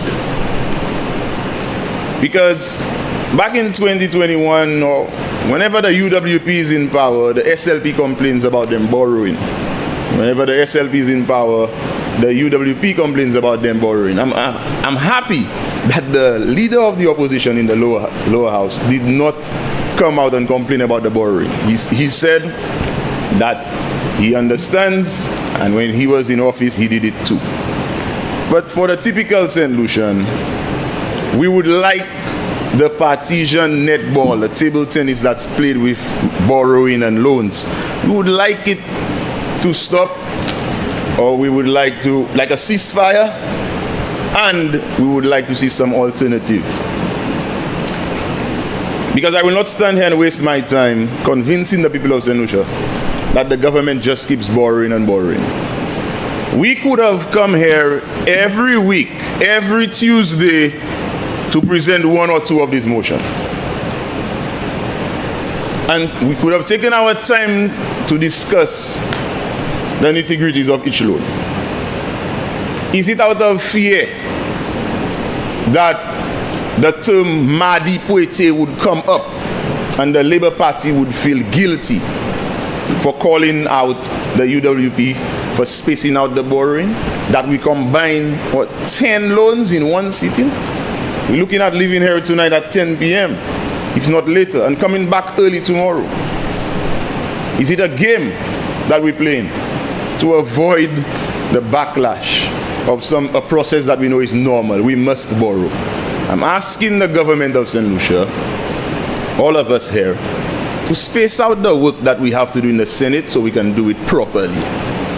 If you know you're going to borrow You're going to bring 10 motions next month, space it out. Every Tuesday, let's come and let's call it Madi Pwete and let's do what we have to do. But we need to stop the hypocrisy. You see, I also looked at the loans and the GDP. Because the typical St. Lucian just wants to know how much money does St. Lucia owe? Will we ever finish paying our debt? Must debt grow every single cycle? That's what St. Lucians want to know. And what is really being done with the money? Is debt increasing every single year? Or is debt going down? And I just did some quick mathematics here. 2016 to 2019, I realized that our debt went up by $400 million. 2016 to 2019, and at that time everybody was crying, boy, that's a lot of debt. But then UWP is taking loans after loans after loans. The GDP at that time went up by 600 million. So in basic terms, they borrowed 400 million, GDP grew by 600 million. Honorable Senators, Madam President, that was the last time in recent times, in the past 10 years, that we borrowed less than our GDP grew. Because after that, 2019 to 2021, of course, that was COVID time, debt increased by 1,000 million, let's just say that, $1 billion. And GDP increased by only 800 million. That was during COVID. Total world lockdown. COVID came, COVID gone, 2022 to 2025. Debt increased by 1,100 million increased. GDP only increased by 900 million. So we are borrowing more than, in street terms, we are producing. The very last time that we borrowed less than we gained was from 2016 to 2019. And even if we take COVID into consideration, I didn't want to believe it. You hear all around the world that St. Lucia was one of the best managed economies during the time of COVID. And at that time, as a young farmer, I was against the government for the curfews and for saying that I cannot go to church and for vaccine mandates at the time. But and the borrowing after borrowing and roads, I was against that. And I said, never again will our country borrow more money than the GDP would grow by. But look, the same thing is happening. But I'm not here to play politics. I just want to, and it's worse now, and we need to speak the truth. I'm just here to say, we the people of St. Lucia, we want to hear the truth from Parliament. Parliament is supposed to hold the executive accountable. Sadly, and I want to use the term carefully, when I say corrupt, I mean a deviation from the ideal or from what's good. Sadly, our executive makes up the lower house of Parliament. And imagine Parliament must hold the executive to account. So the same people who are executing the work of government, they are the ones asking themselves questions to make sure that they are not corrupt. I do not want to lose faith in the peaceful democratic process, the Westminster system that we decided to adopt without major alterations to fit our case. How are we going to scrutinize 5 in one sitting, one explanation, 45 minutes to raise my points and ask all my questions? But I'm still going to try to ask the questions. I hope, well, we have 4 senators.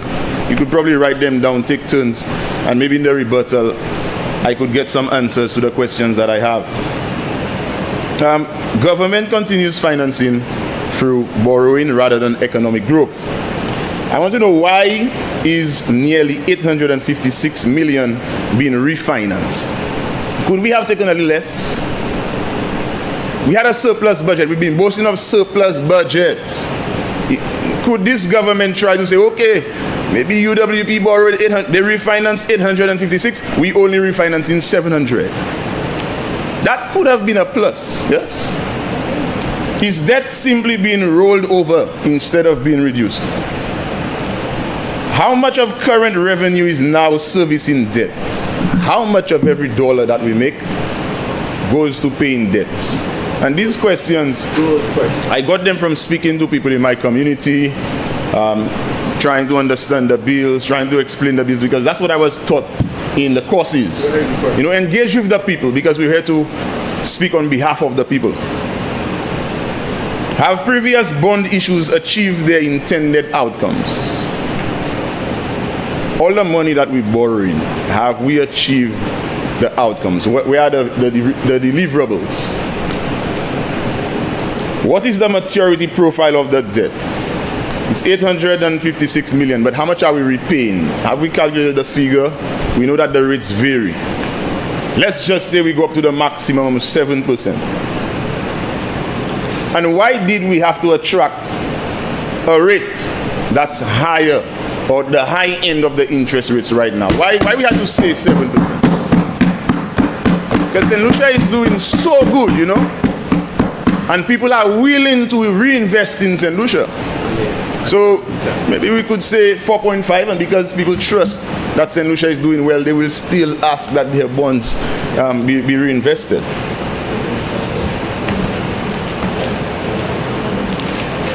Hope I didn't leave out any of my plans, my questions for motion 1, but I would have to move to motion number 2, since I want to give a little contribution from the people on every one of the 5 motions that we have sadly combined this morning.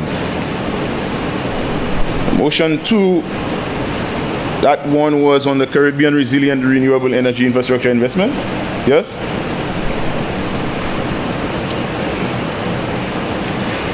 We support renewable energy because we know it's necessary, and lower electricity costs benefit everyone. So we won't argue that.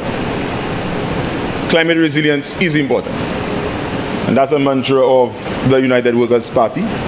So we are in full support of using money for renewable energy infrastructure in St. Lucia.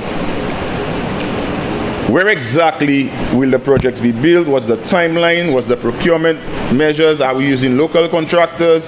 How much renewable generation will we actually get?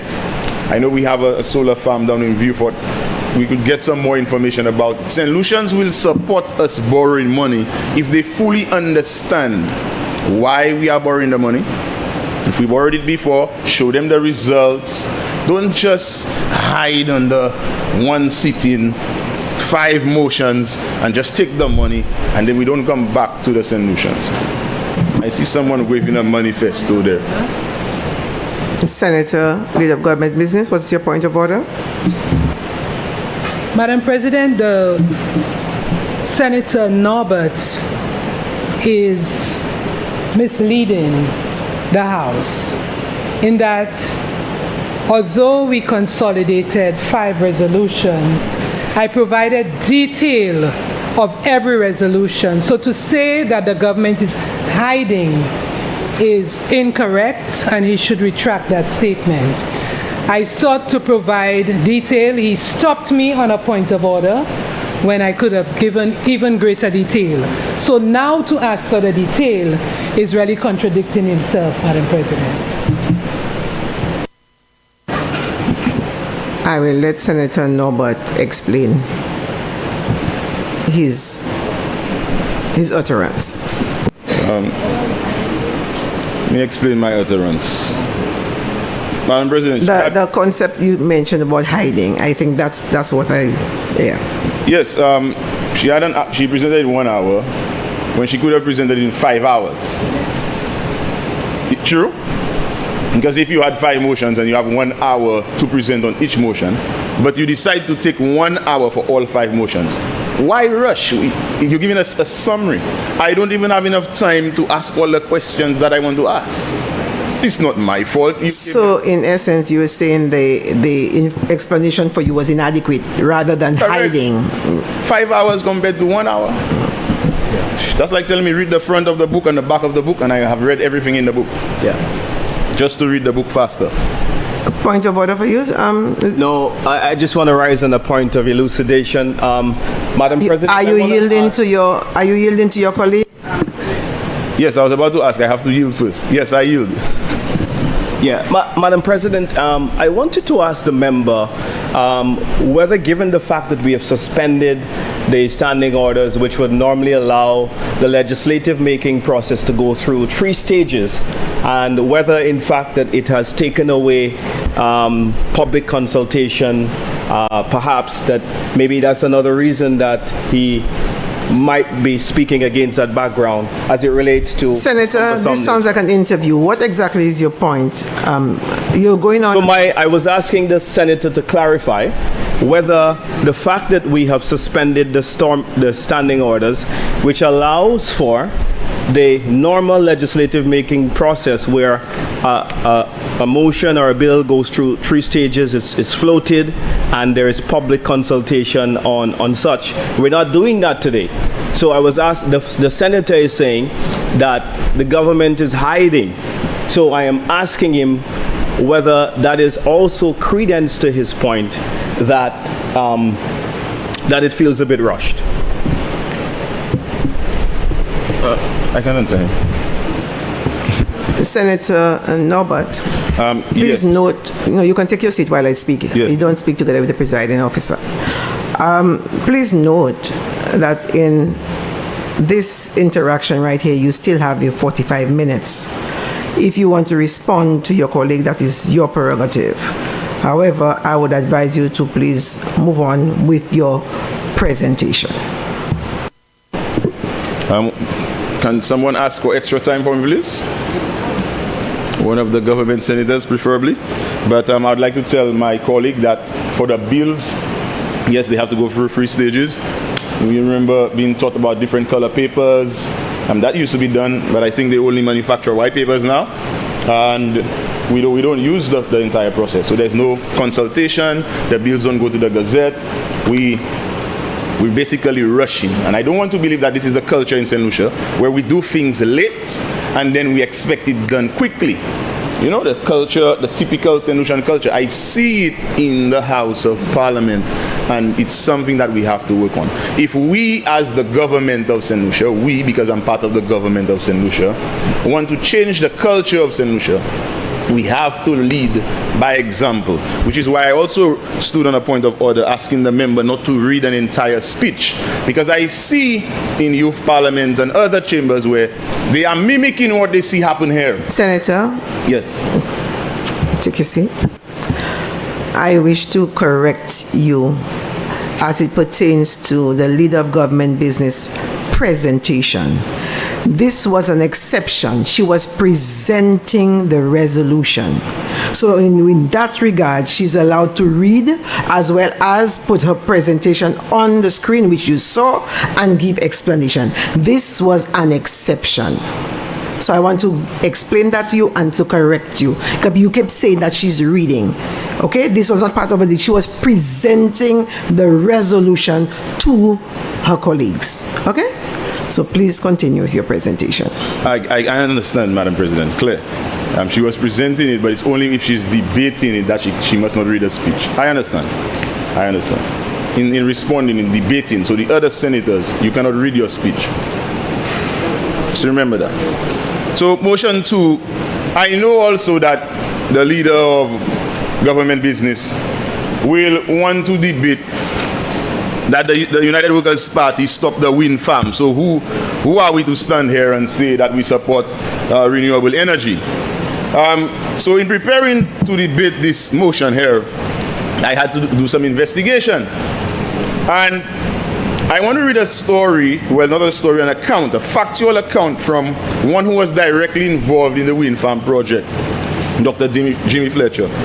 And he said, we had started the land acquisition for the wind farm before elections, but the final set of data from the test tower, which had been up and collecting data for 1 year, indicated that one of the wind turbines would have to be shifted from the original location.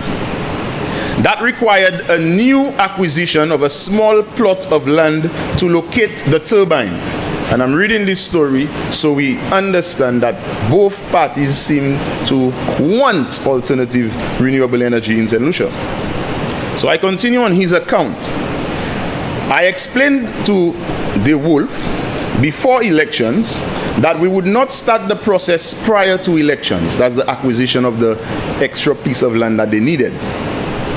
But would do it immediately after the government had returned to office. The electorate had other ideas and the administration changed. The new administration, he says, instead of getting the details from those who knew, they decided to stop the project by not going ahead with the land acquisition. So there was no land, no wind turbine, no project.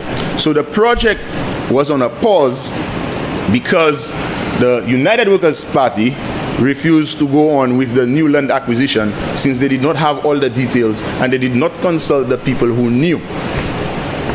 And I've spoken about this many times in this house, that the partisan politics, the division in this country prevents us from moving forward as a nation. UWP did not want to consult with the SLPs, or the SLPs didn't want to give them the information. Let me continue reading his account on this renewable energy project. The developer sent me several emails complaining that his calls and letters to the new Minister of Energy were not being acknowledged or answered. Almost a year later, he says almost a year later, that's less than a year later, the government came to its senses and decided that it would proceed with the project.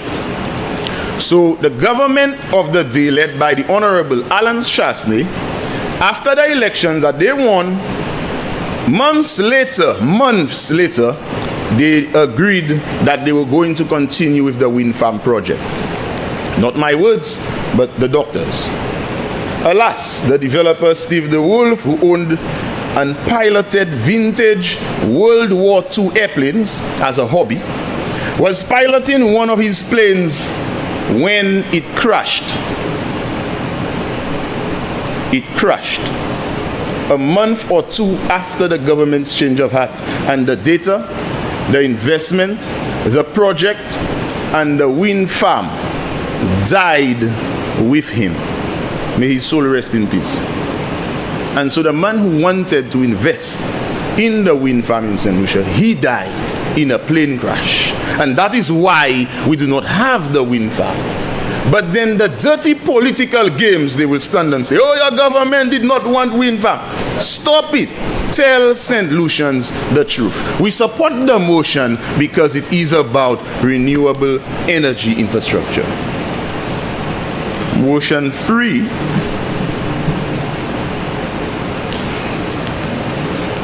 Oh, I also want to say on renewable energy, I remember this group Atlas from Choiseul. They were able to get monies at a lot lower rate than what I see here from the Global Environment Facility, Jeff, to support the installation of PV systems in Choiseul. That was back in 2014 to 2017.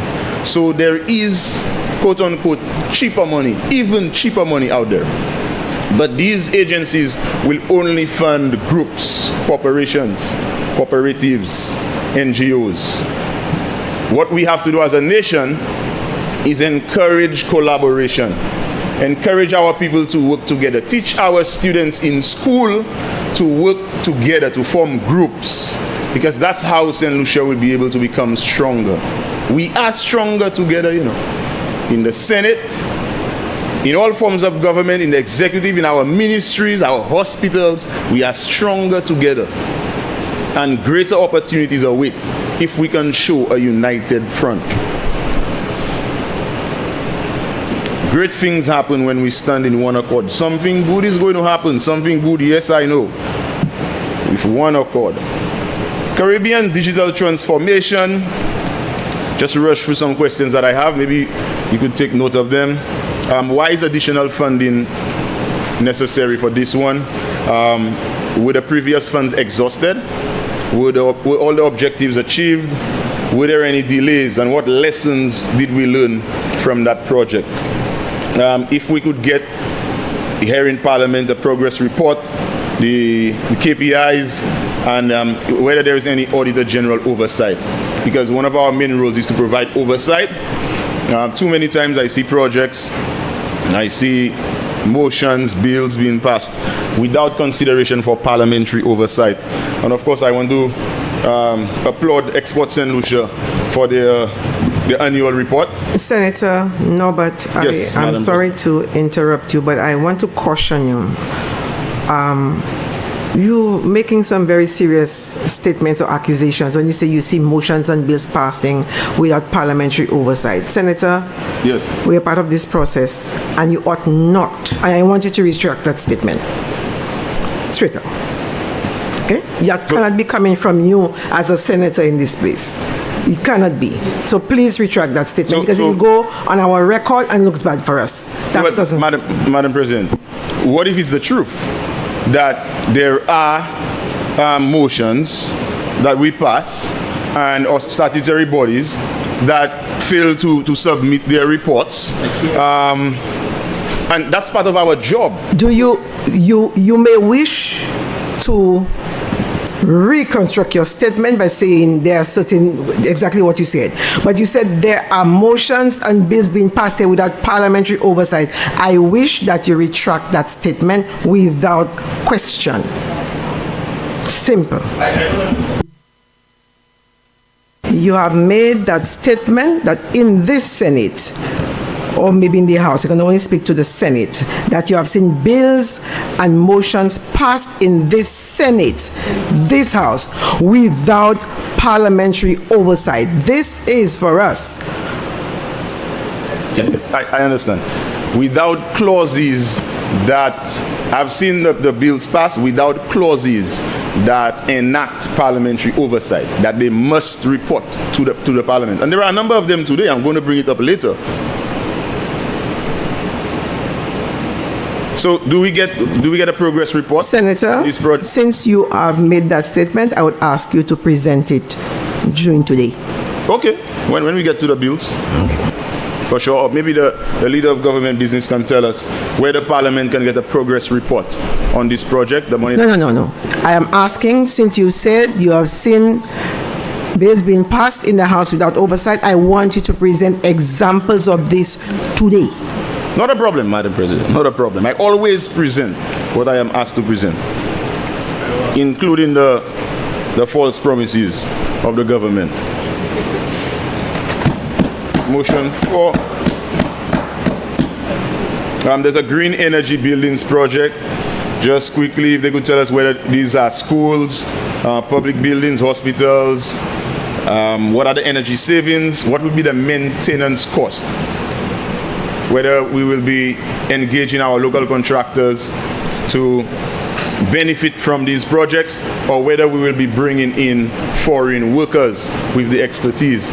And also, how are we preparing our students in schools to install, manage, and maintain PV systems, wind turbines, and other forms of alternative energy. Motion 5, quickly, the Urban Resilient Flood Investment Project. Growing up, I remember seeing this flood project in the gardens. I'm not sure if we are satisfied with the effectiveness of that project. If the government could tell us what lessons have been learned from past drainage projects and flood mitigation projects, and what we are going to do differently this time around since we are borrowing money for flood mitigation. Are there engineering studies completed?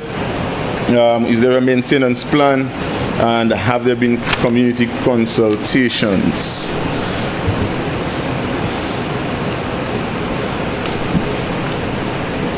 Yes, Madam President. So just a summary of the questions that I have on these six motions. I know that my time is up, and so I look forward to the responses from the senators. It's all right. We have a lot more motions and bills to discuss today. So again, I would like to ask that we consider going forward, that we avoid suspending the standing orders if it's not a matter of urgency, and that Senator, try to, yes, madam. Again, I'm sorry to interrupt your presentation, but this was voted on by the senators. This was a question that I posed and senators voted. Yes. Okay, so please be advised that when you say you want to avoid it, it is something that was put, it was clearly, it was not forced by me, it was a decision that your colleagues took to consolidate, to go with the question posed by the leader of government business. Okay? Yes, Madam President, but at the beginning of my presentation, I did say that by asking the question, right, you as the President of the Senate, you agreed that all of the motions that we're debating right now, they're similar in nature, and, you know, for urgency, we could... Senator, I did not agree. I posed the question. Your colleagues responded.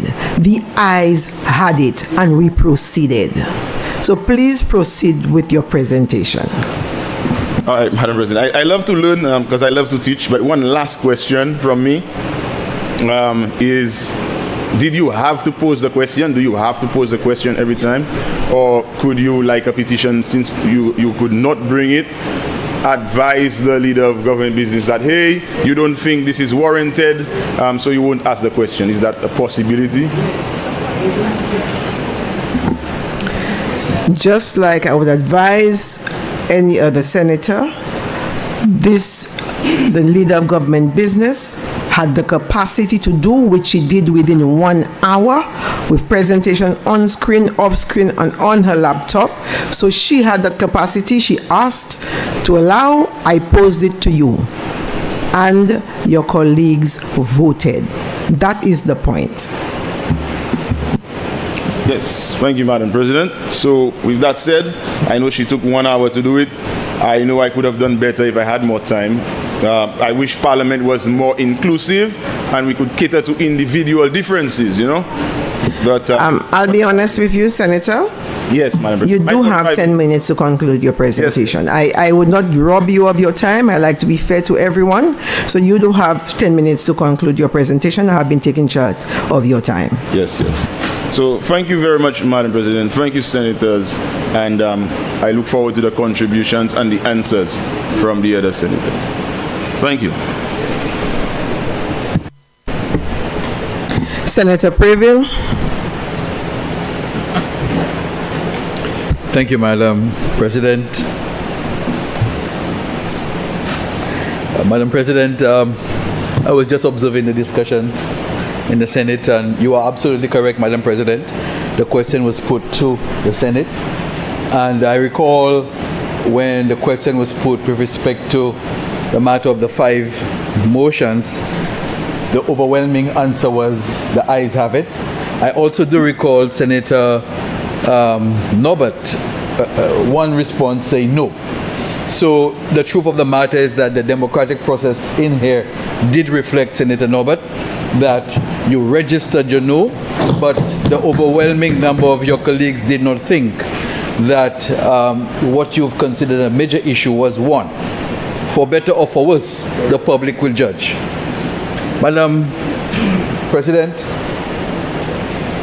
this morning, before speaking on those bills, I just would like to, those motions, sorry. I would like to take time to recognize that July, we are in the early part of July, and St. Lucia will be hosting the CARICOM heads of government, and the Prime Minister of St. Lucia will become the chairman of CARICOM for the next 6 months. And therefore, I think it's only fitting that we wish him all the best in his tenure as chairman, and that because this period he would be faced with both his national duties and external or regional duties. So I think we would like to wish him the best. Madam President, also, if you allow, I would like to place on record our recognition of the situation that has befallen the people of Venezuela recently because of the 2 earthquakes and many aftershocks, and that the number of lives lost as a result of this earthquake is very, very heartbreaking. And as people of this region with close ties to Venezuela, I would like to place on record, Madam President, our condolences to the families of those who have lost their loved ones, and to urge and hope that all hands from all countries that are capable, including St. Lucia, is brought to bear to help Venezuela, our sister country, in this time of need. And finally, Madam President, a very unfortunate situation. We have now reached the place in our country's history where we now have 40 homicides at the end of the first half of this year. And it's a very painful place to be, Madam President. And I think it's only fitting that we say a few words of expressing comfort to the families of those 40 persons who have lost loved ones, and to cause us to reflect deeply on a situation where in such a small space, a small country, that we keep losing people so unnecessarily, if you ask me. And that for every one life lost in that manner, it is not just the family, the immediate family of the persons who suffer.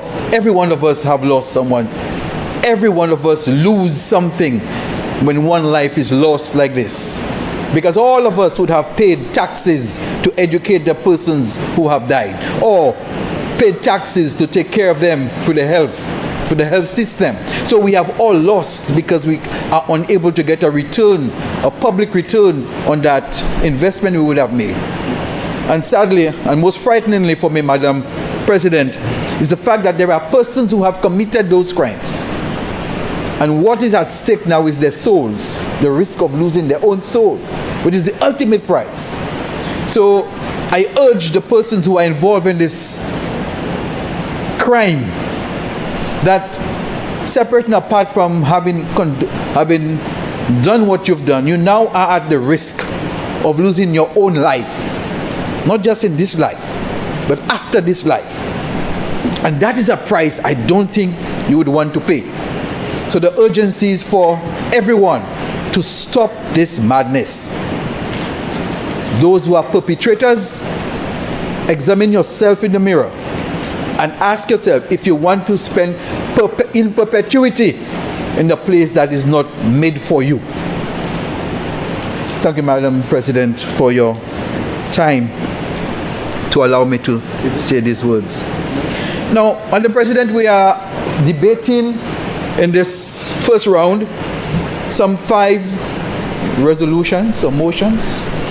And the first one we have before us is, as presented by the Leader of Government Business, seeks to provide for the financing as indicated by her in the budget estimates, the budget presented by the Prime Minister. We note that in the budget of 2026-27, there was a financing gap of about $352.4 million. That's a financing gap in the estimates.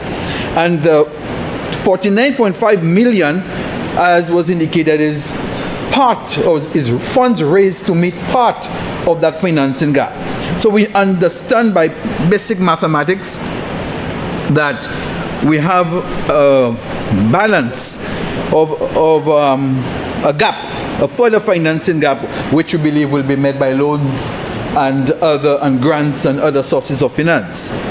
So this morning we are presented with this motion which says to us we want to refinance $856 million in bonds and treasury bills that have matured, and at the same time to raise 49.5 million.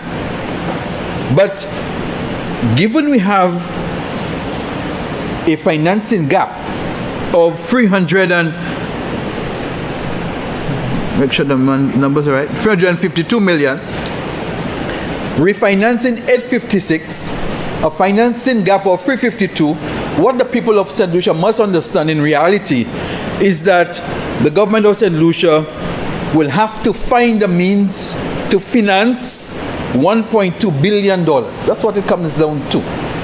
Rolling over $856 million is still a refinancing exercise. It's a refinancing exercise. And when we look at the regional government security market, the RGSM, we know that St. Lucia has a total outstanding liability there of some $821.7 million. 719 is made up of bonds, 102 made up of treasury bills. There is a $45 million gap that I am unable to account for, but I'm sure there is a logical explanation for that $45 million. Now, so these are the facts, the situation before us. That's the situation before us. And therefore, the question now becomes, what are the issues that arise from those facts? So we note one of the issues is the continued increase in the public debt, both in terms of the absolute figure and also in the important debt to GDP ratio. This is an issue that emerges out of what we are entertaining here this morning. Now,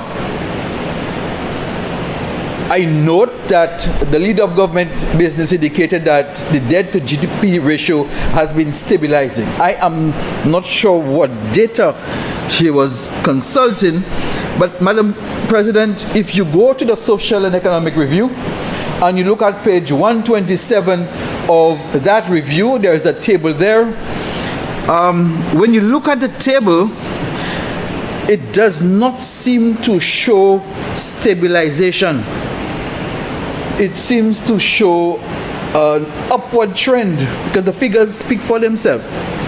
You see, Madam President, if we look at the period 2015, so I'm going to go make sure I have the right year, 2016, our debt to GDP ratio was at 60.9%, as is reflected in the Social and Economic Review.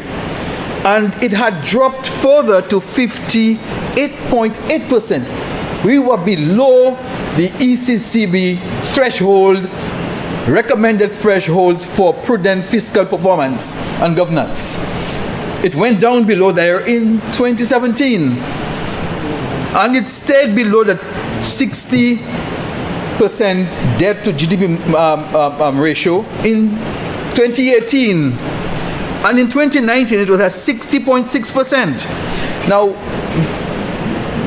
truth be told, that is more of a stabilization period. And we saw a spike in the debt to GDP ratio in 2020. If I am right, just let me check the year, correct, 2020, where it spiked to 91.8%. And then 2021, the trajectory was downward from then, 81.9%. And everyone sensible enough is able to explain it very easily why we had a debt to GDP ratio of 91.8% in 2020 when we were well in the 60s, 50s and 60s a couple years before that. Simply because, as we know, we had COVID. The world was shut down. The GDP, the production in the countries had sunk. So if the numerator or your denominator, the GDP, shrinks, and at that time the only source of financing the continued operations of the state of St. Lucia and all states, especially open economies like ours, was to borrow, as was advised by the IMF, by the World Bank, which we did. Obviously, your debt to GDP ratio would increase. So there is nothing unusual. In fact, any proper assessment of comparing periods of how debt to GDP ratio would have behaved, any sensible person would remove that particular period out of the discussion because it is an outlier. So So any assessment you see being presented that includes debt to GDP in 2020 and compares it to any period before or after is not based on sound intellectual rigor. This is an outlier. So we ignore it and we look for more normal periods. So let's look at the more normal periods. And I hesitate to use 2021 as a normal period, but we will treat it as a normal period. The reason why I hesitate is because the implications of COVID were so deep, Madam President, that economies simply had not returned to normal by 2021 because COVID was very present at that time. So a better point of reference would perhaps be 2022. So we could say reasonably 2022 forwards is a better indication of a more normal situation. So when you look at the debt situation from 2022 forward, we see the debt had dropped from 81.9% from 2021 to 70.3% in 2022. However, from there onward, the trend is trending upward. And that was the figures we have for 2025, the preliminary figures of 75.9%, did not take into consideration what we know we have done in this Senate in 2026.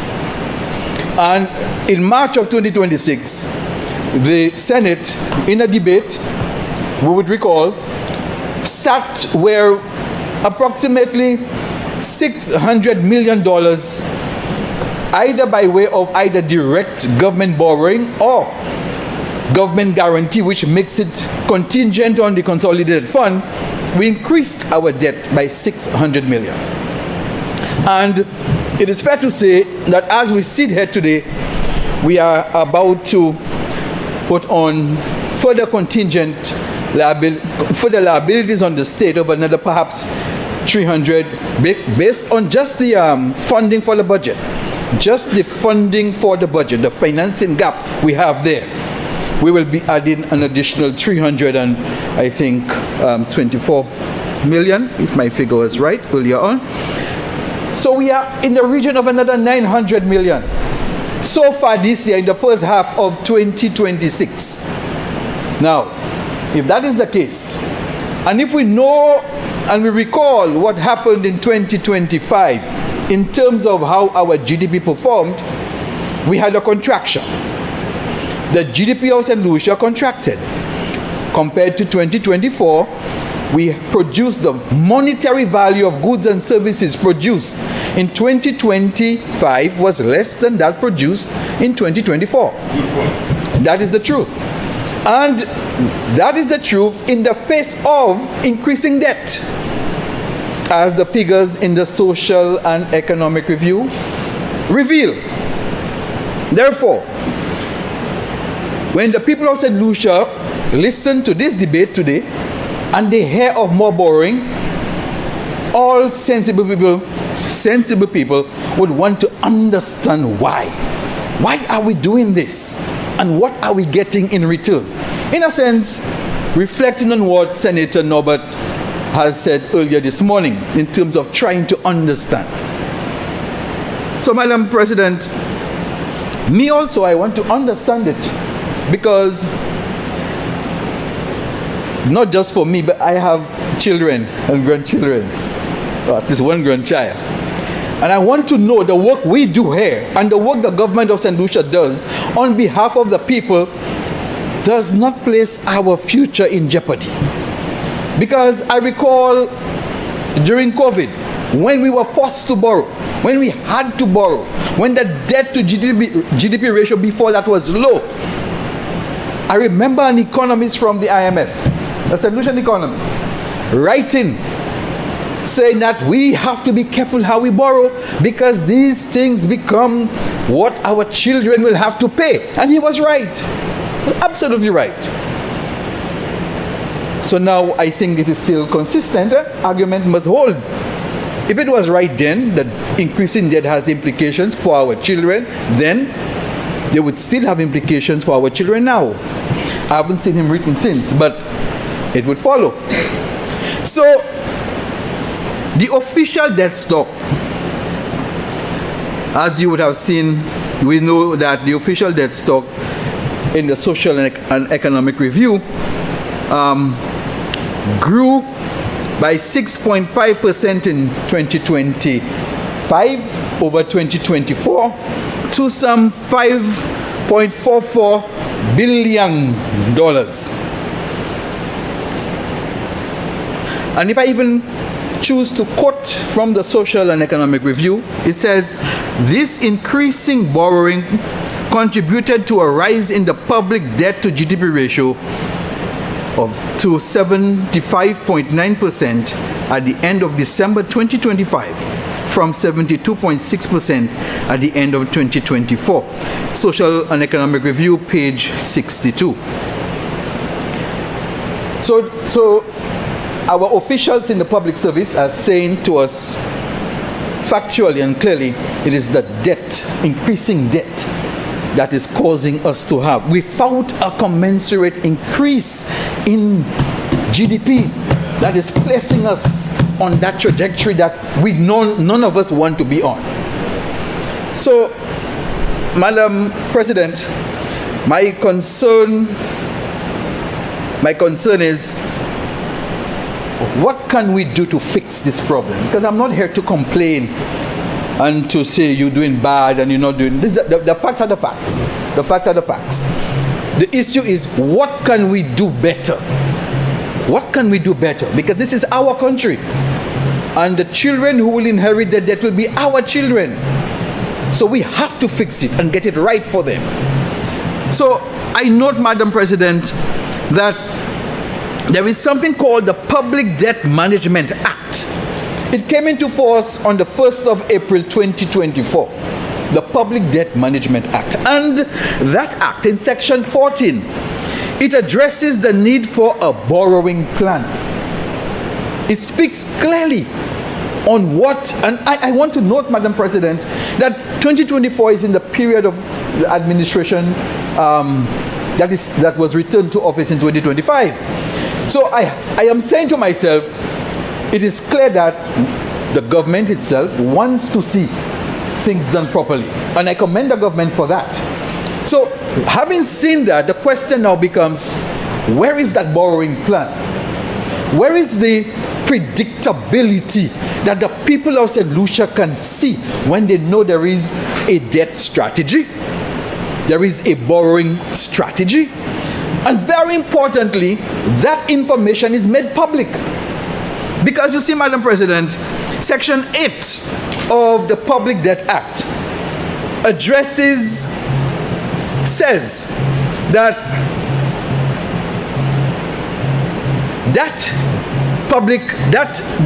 every year there ought to be a report presented to the Parliament at the time of the presentation of the estimates of expenditure, of revenue and expenditure.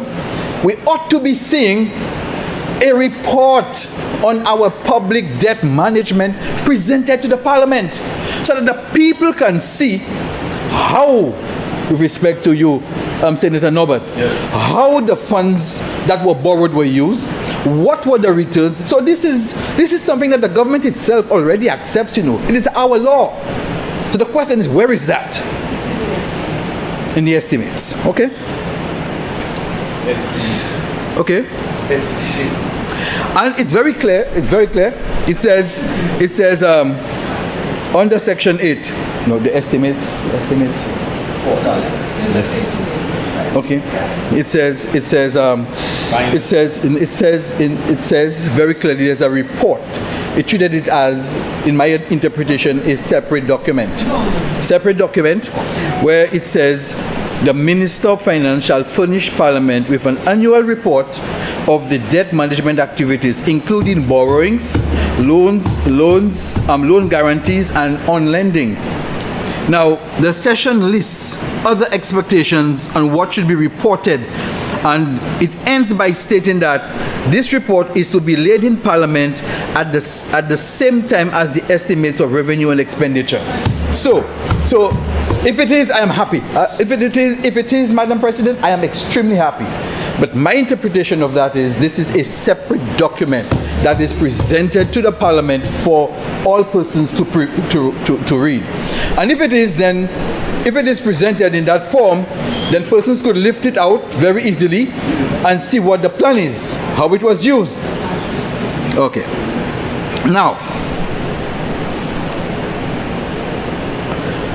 so Madam President, I spoke on the borrowing in the context of how much is planned to be borrowed, the $1.2 million of financing. And I spoke to that in the context that we need to have transparency and we need to understand, the public needs to understand what is happening. But let us take a look at what is before us now. Madam President, my concern here is we need to look at the issue of risks, risk associated with, and the risk of maturities with the lump sum nature of our borrowing. Because what it does is that it causes those borrowings that we make in a lump sum.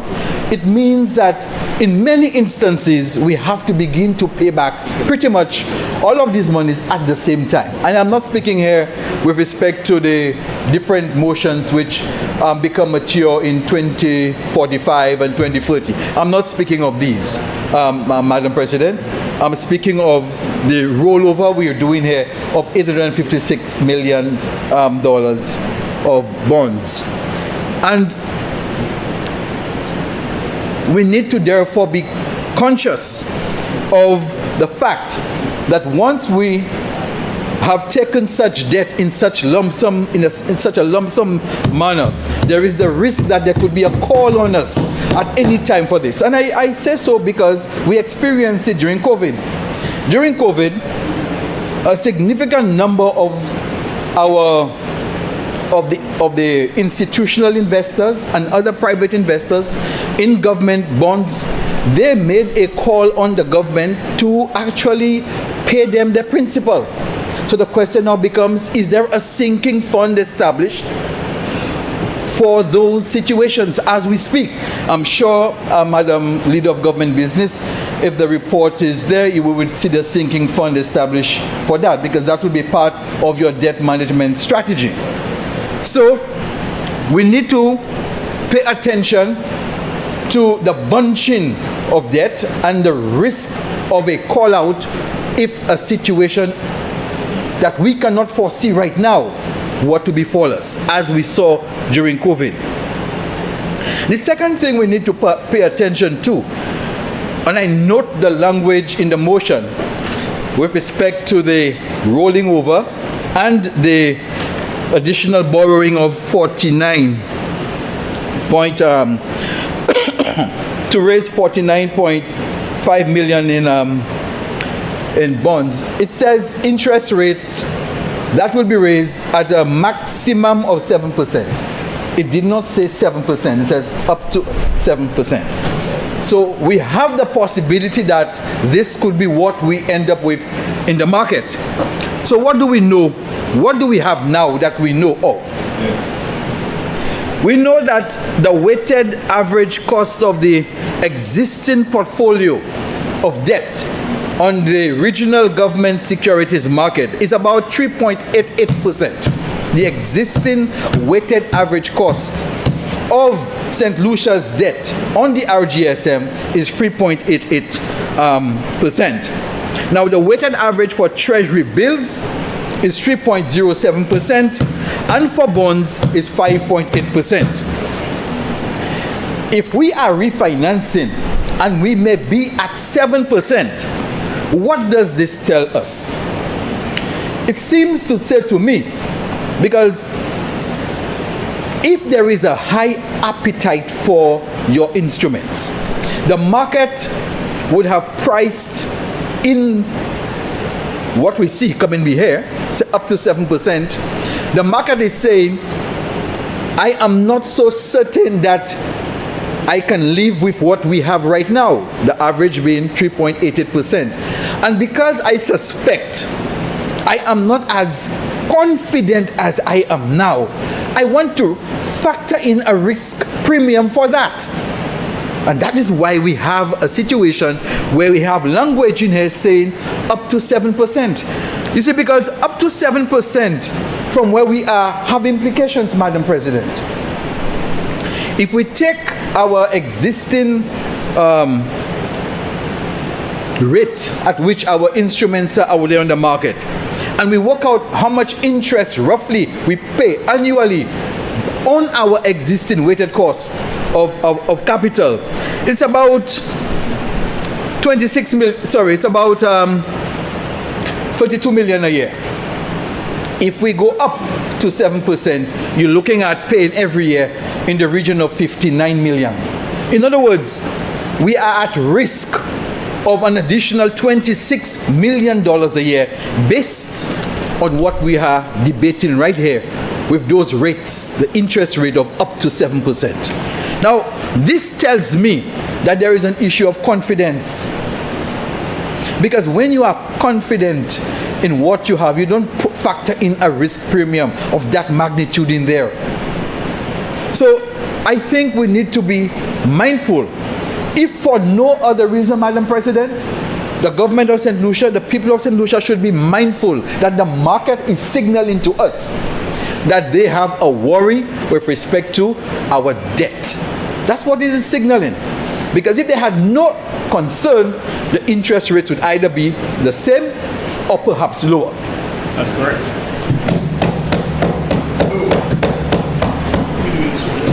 So, Madam President, we should ask ourselves some other questions also. We have a financing gap. We are going to the RGSM to finance it. The RGSM is saying to us, look, you may have to pay higher for your borrowing from us. So we should ask ourselves another question. Is there an alternative to going to the RGSM? Is there anything else we could do to finance that gap in our budget? And therefore, when we begin to think of those questions, we look around. And as we look around, I am forced to go back to this thing called the Citizen by Investment Program. I'm forced to go back there.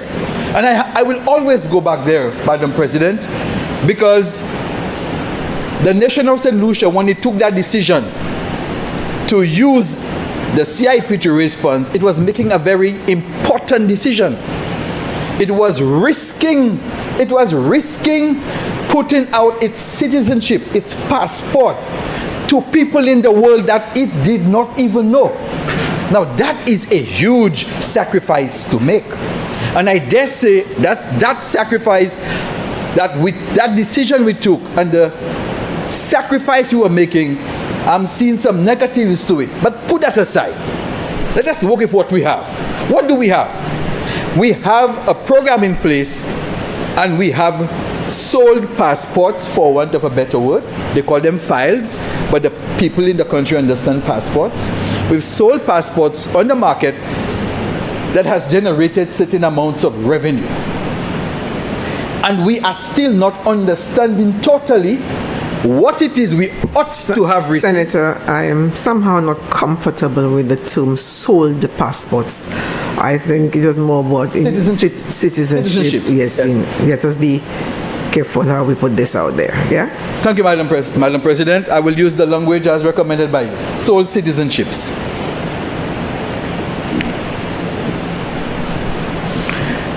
The only challenge, Madam President, is that in a country where you are born like you and me, we are citizens by birth and we may never hold a passport. But for persons who are not and they become citizens outside, they have to have a passport. So that is why it will come down to the selling of passports. But I take note of your point on citizenship, but that is really what it comes down to. But that is not even what I'm really interested in, Madam President. I'm interested in providing an example of what we could be doing to finance that gap in our budget. So I will just take one project, and let us see what that one project could have done to our financing. You know, Madam President, there is something called the Canals Bay Development, which is a project which should have been undertaken by Caribbean Galaxy as the developer. And that developer would have raised money to undertake that project by sale of our citizenships in the form of passports, in the citizenships. Now we know that when the minister responsible for the CIP was asked some critical questions on that, how many files were sold to Caribbean Galaxy, because we know that the project was supposed to cost $400 million. And when he was asked how many files were sold to raise that, he was unsure. He said that he would have had to get permission from the investor to tell the public how much. But it turned out later that a contract signed by the Minister of Caribbean Galaxy showed that, in fact, the number of passports sold would have yielded at the statutory rate for a citizenship, based on the law, about $1 billion US. $1 billion United States dollars. So the Canals project, based on the agreement with Caribbean Galaxy, would have been able to generate about $1 billion US. Why would you do that?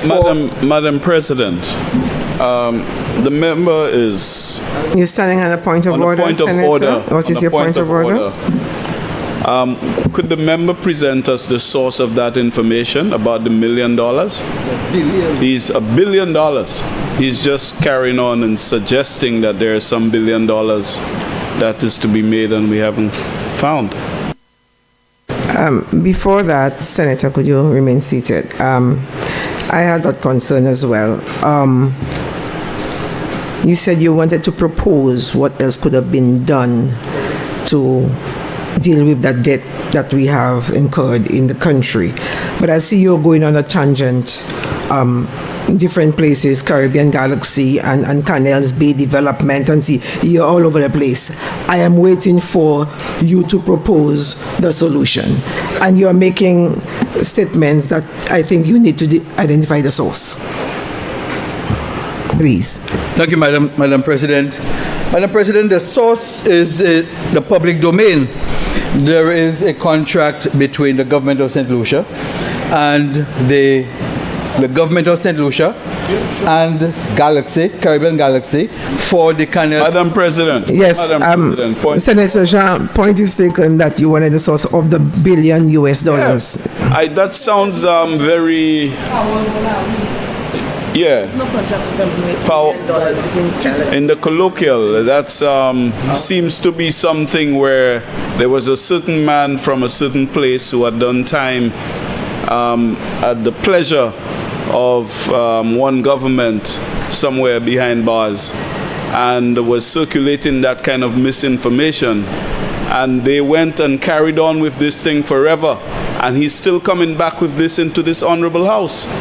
And that's not acceptable, Madam President. I think he should stop that.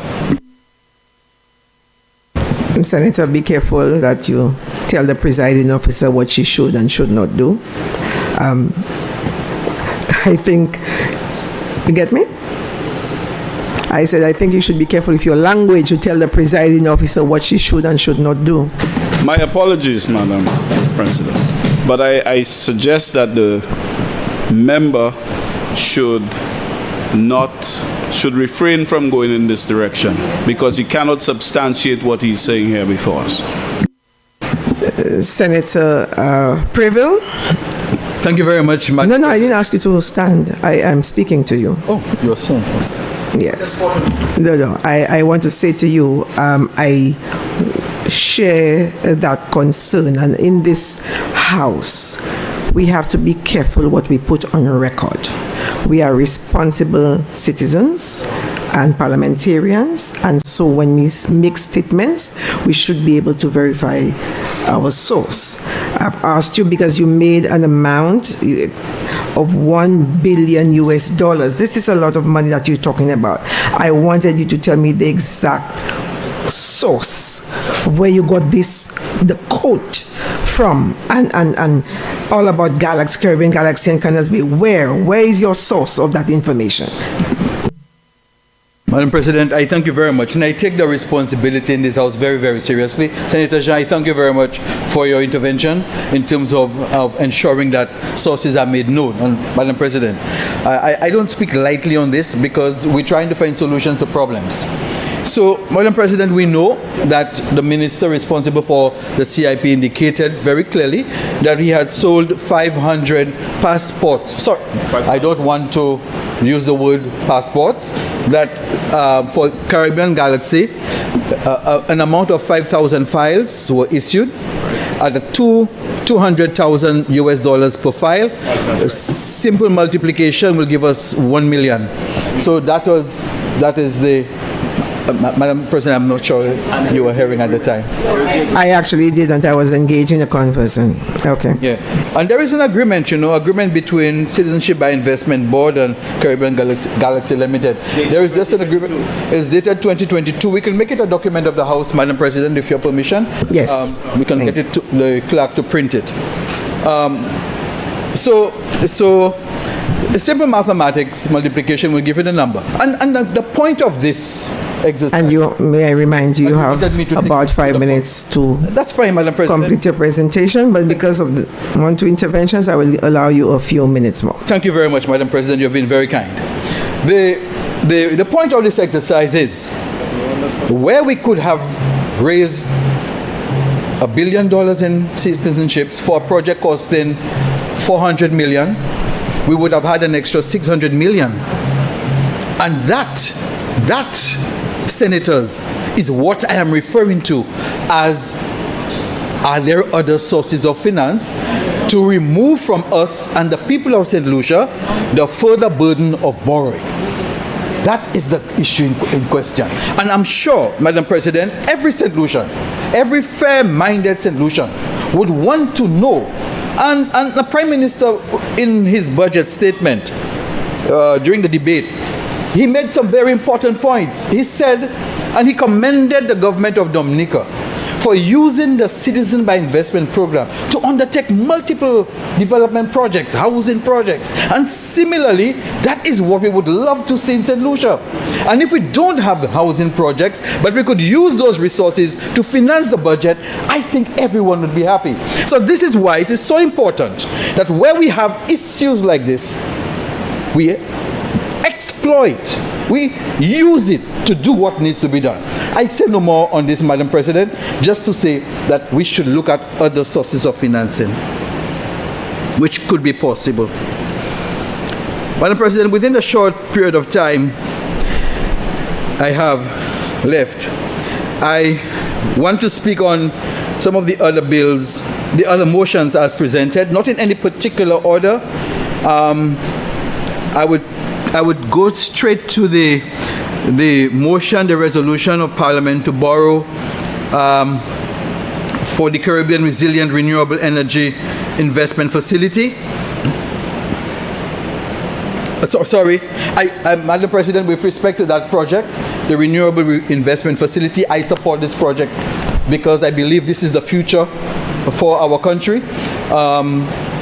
I think the Leader of Government Business in her presentation very well explained the need for building resilience in our economy at a time where we have global warming causing the type of chaos we have. We've experienced it firsthand. So I have no challenge with respect to this, especially the terms of the loan. I find them fair and they are advanced well into the future. I will not say that I will have time die before that, but I think a number of us may not be around. But that is why we have to make sure we do those things right, because we cannot leave the burden on the others to come.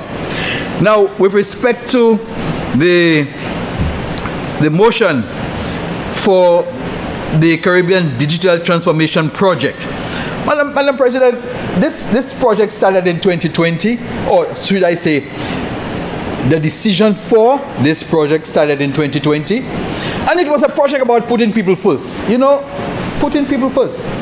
That is what we were doing in 2020. I mean, some persons came afterwards and they said so, but it was being done already. Just that we were not shouting from the top of the hill. We're not shouting from the top of the hill, because there is a difference between doing and saying we do. So, Madam President, I am so happy that the leader of government business gave even further details on this project that was started in 2020. But it would have been good to know what is the status now. Where are we on the project? Because we're now in 2026. So some form of indication as to how much has been achieved, what is left to be done, you know, so that the people of St. Lucia understands how, when they were put first in 2020 on this project, that it was in a real sense. It was not in a figurative sense. With respect to... Senator. Sorry, Madam President. Don't be jumping on the table like this. This is not Madam President, with respect to the two other motions, again, I want to thank Senator, Leader of Government Business, Senator Alison Jean, for her presentations on them. They were very lucid. Again, I think the terms of the borrowing for those very critical projects are within reason. And what we now need to do, Madam President, Senator Jean, through Madam President, is to ensure we have measures, and we may not be the Senate, but we ensure that the legislation or any other form that will allow the Senate to be in a position to monitor how these projects perform, that we ensure we have systems where we get reports coming to the Senate periodically on those projects, so that we could have the proper debate and discussion to show that the decisions we were taking here today have borne good fruit and will continue to bear good fruit going into the future. I thank you, Madam President, for your time.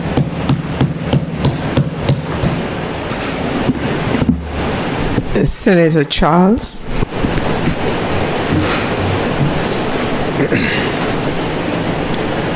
Madam President, just a few comments on the resolutions. While we debate the potential pros and cons of consolidating, I think there are some common threads running through the resolution.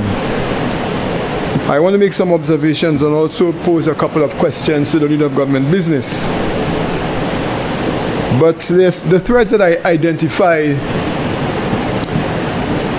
surround the issue of resilience, climate change, and efficiencies.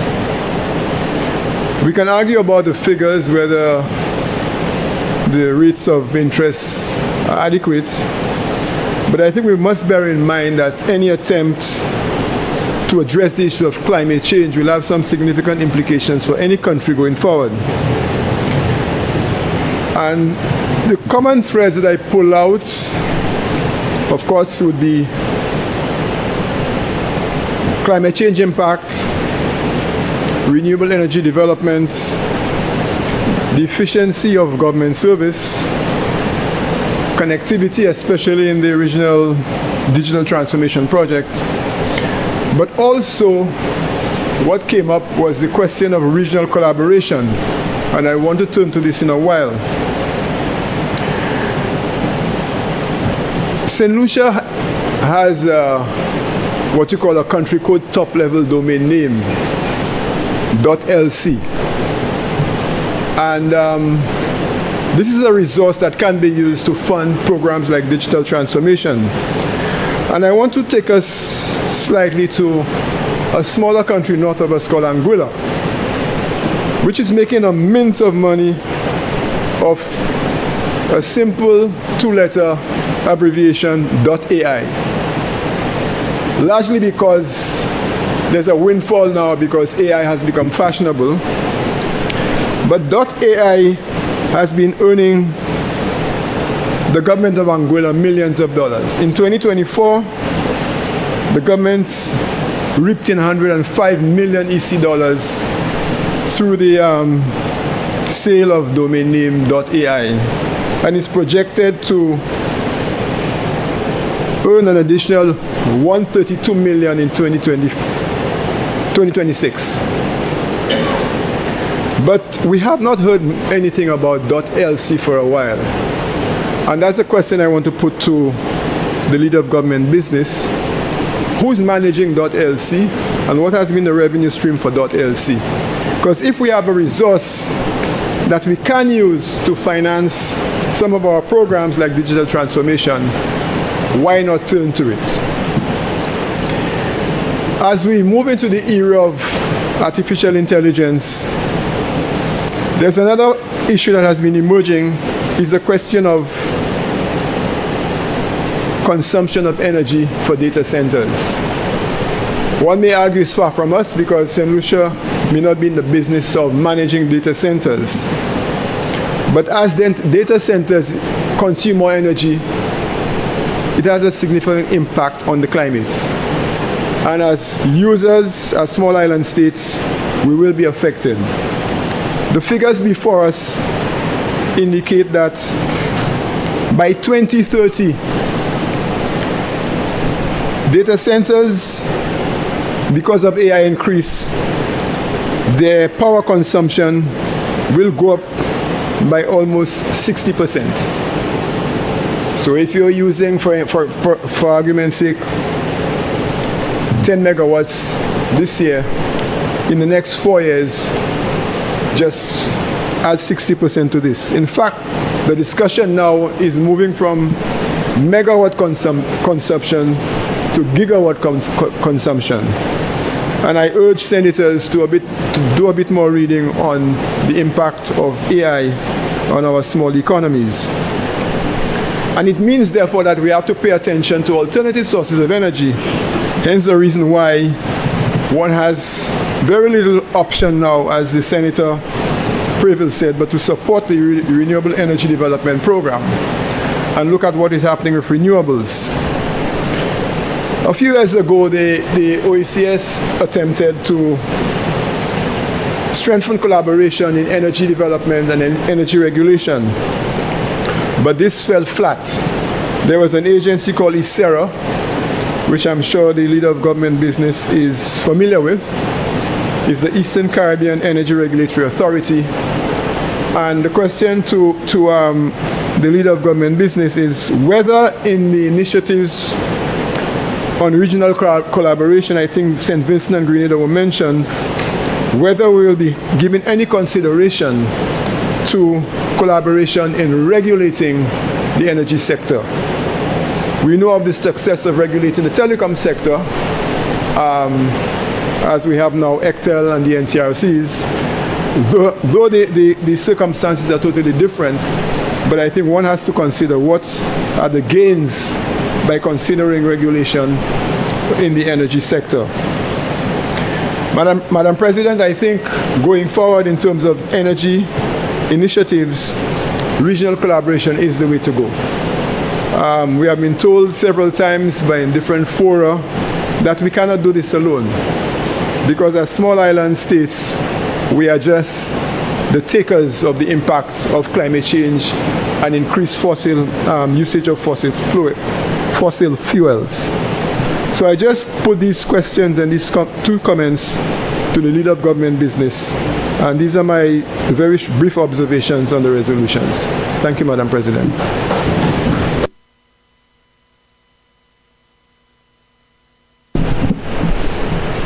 Senator Fede. Thank you, Madam President. Madam President, before I begin my presentation, I would like to seek some clarity in terms of what is the time frame, given that we have combined several motions. What is the time allotted to each senator to speak? Is it still the 45 minutes, or do we get extra time? How much extra time do we get? Okay, the time is still 45 minutes. However, within the standing orders, it allows for a senator to request for extra time. So You use the standing orders as you see fit, but the time frame is 45 minutes. Same as the leader of government business had 1 hour to present, and she presented within the hour. So it's same as 45 minutes for a senator to make his or her presentation, except if one needs extra time, they use the standing orders. It's within that to ask for extra time. Thank you, Madam President. That allows me to understand how I meander. Madam President, I rise today at a time of ballooning debt in this country. Madam President, the debt stock in the Economic and Social Review at the end of calendar year 2025 suggests that the stock of debt stood at $5.4 billion. Madam President, prior to today, and the last time we were here, the government had many borrowing motions which added an additional 600 million EC dollars to the debt stock, which took it to some $6 billion. Today, Madam President, over several motions, we are borrowing an additional $342 million, $495,749, which adds another $342 million. So it means that when you add that to the $6 billion, we are now at $6.3 billion and counting. Madam President, it is important to compare this figure to the country's GDP. Yes. The last figure, as indicated in the Economic and Social Review, suggests that the GDP is just about $7 billion. 6.09. 6.09, but I give them an extra 100 million. That's wrong, $7 billion. Now, and that's at market prices, meaning it's not adjusted for inflation. So at constant prices, it's 6.09. At constant prices, it is at 6.09. Madam President, if you are a household and you make 6.09 billion and your debt is at $6.3 billion, I want you to listen very carefully. What does that make you? It means, Madam President, that you're on the brink of bankruptcy. And that's what these figures suggest. Whether the government wants to claim that they are putting people first or they are managing the economy, show me the numbers where you are managing the debt of this country prudently. Madam President, they speak about primary surpluses. And I want to again go to the Economic and Social Review. Because, Madam President, primary surpluses are nothing new. In 2014 to 2015, we had a primary surplus of 9 million. In 2015 to 2016, we had a primary surplus of 49.3 million. In 2016 to 2017, we had a surplus of $78.6 million. In 2017 to 2018, we had a primary surplus of $50.4 million. And in 2018 to 2019, we had the largest primary surplus recorded in the last 10 years under the United Workers' Party, Madam President. So what are you telling me about primary surplus? The fact of the matter is, Madam President, is that overall, we are in the red. Correct. And the Labour Party in the overall balances have never been able to balance the budget, Madam President, when we look at the overall balances, Madam President. So don't...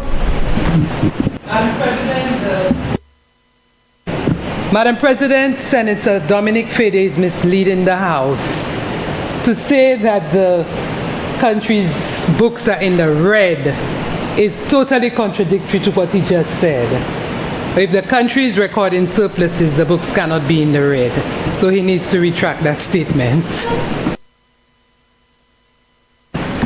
That, I think, senators make their own interpretation as we want.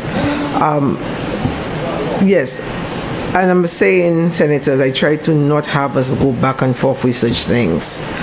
Okay? You have made your case, Senator, leader of government business. Senator Fede, you may proceed. Thank you, Madam President. Madam President, it is important to make the distinction between primary surpluses and overall balances. Primary balances, Madam President, does not take into account the debt payments of a country. But when the calculations are done, and you take the debt payment and the debt servicing into the country, you get the overall balance. And Madam President, for the last 20 years or so, whether it's SLP or UWP, we have had deficit budgets. That's a matter of fact. And nobody can change that, Madam President. And the Economic and Social Review is clear, because they've made a distinction between our primary and our overall balances. And just for a matter of fact, Madam President, in fact, it's right here on page 123. And if members would like to look at it, there's the current balance, the primary balance, and the overall balances. And if you look at the overall numbers, they're all negative down in the table. So it means, Madam President, that there is something wrong with the fiscal management of the country. The country is in red. In fact, Madam President... Senator, can I stop you for a minute? I need to address this matter. Senator Norbert and other senators, while the presentation is going on, it is important that the banging or the drumming on the desk ceases, because when this has to be recorded and written up by the secretaries in the parliament, it disturbs and we cannot make out exactly what is said. So you cannot have a presentation, someone is speaking, and the drumming or the constant banging. At the end of a sentence, during a pause, I can get that. But while someone is speaking, the constant drumming, it does not work well, especially for our record keeping. So I would ask you please to desist. Thank you. Please proceed, Senator Fede. Thank you, Madam President. So we look at the overall balance. And Madam President, we see some pretty high numbers because it was COVID. 440, 497, 286. But Madam President, there's no COVID in the year 2023-2024. And this Labour Party administration recorded a overall deficit of $209 million, Madam President, 500,000. That's an overall deficit of $209.5 million in financial year 2023-2024, Okay. Madam President. So Yeah. Senator? No. Financial year 2023-2024. In 2024-2025, Madam President, the deficit on the budget, overall deficit of $162.3 million. Another deficit in the last financial year, Madam President, it says minus $139.8 million. So we have to stop this business, Madam President, of doing these PR stunts. We come and we talk about public debt management. And we go on and we tell the people of St. Lucia, not we, the Labour Party administration, that we have surplus budget. But Madam President, the reality is that they are only talking about one portion of the budget. And they conveniently have discounted the other parts of the budget, where the complete picture tells the people of St. Lucia that they have been deficits for decades, Madam President. So prudent fiscal management begins, Madam President, at accepting truth and accepting the reality. And the reality is that our country is in bad financial shape, because this is where we are today. And so for us to now change that narrative when the numbers are saying something else is like a man whose blood pressure is reading way above the limits, but then he continues to look at himself in the mirror and say that he is not unwell. That's what we're doing. And so, Madam President, when we look at the debt to GDP, the ECCB Central Bank says that prudential limits, and prudential limits mean that only in very inconvenient circumstances should you be at 60%. Only. But yet, Madam President, the last time that we recorded a debt to GDP ratio in the region of 60% is before COVID. And we have not been below that. So prudential is not good. It's not good at all. That's where you should be in a worst case scenario. We are way above that. Our blood pressure, Madam President, based on the Economic and Social Review, suggests that we are over 75%. 15% over prudential limit. We have not been at healthy limits by any means. Right? And now, Madam President, by adding this year almost $1 billion more in debt, and my colleagues have done the most extraordinary job in highlighting the lack of growth to compensate for this debt, because debt, prudence, and fiscal health is measured at the ratio of debt to GDP. And so if you're going to borrow $1 of debt, what's the return on investment? And my colleagues have pointed out that not having the commensurate economic growth to go with the ballooning debt which we face in this country under the Labour Party, that we are going to be in peril.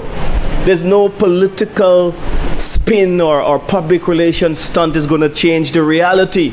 So yes, we want you to continue to do right by the people of St. Lucia. Yes, we want you to continue to put the people of St. Lucia first. But more importantly, we want you to manage the finances so that you can sustain giving the people of St. Lucia the goods that they require. Yes, we want you to invest in education.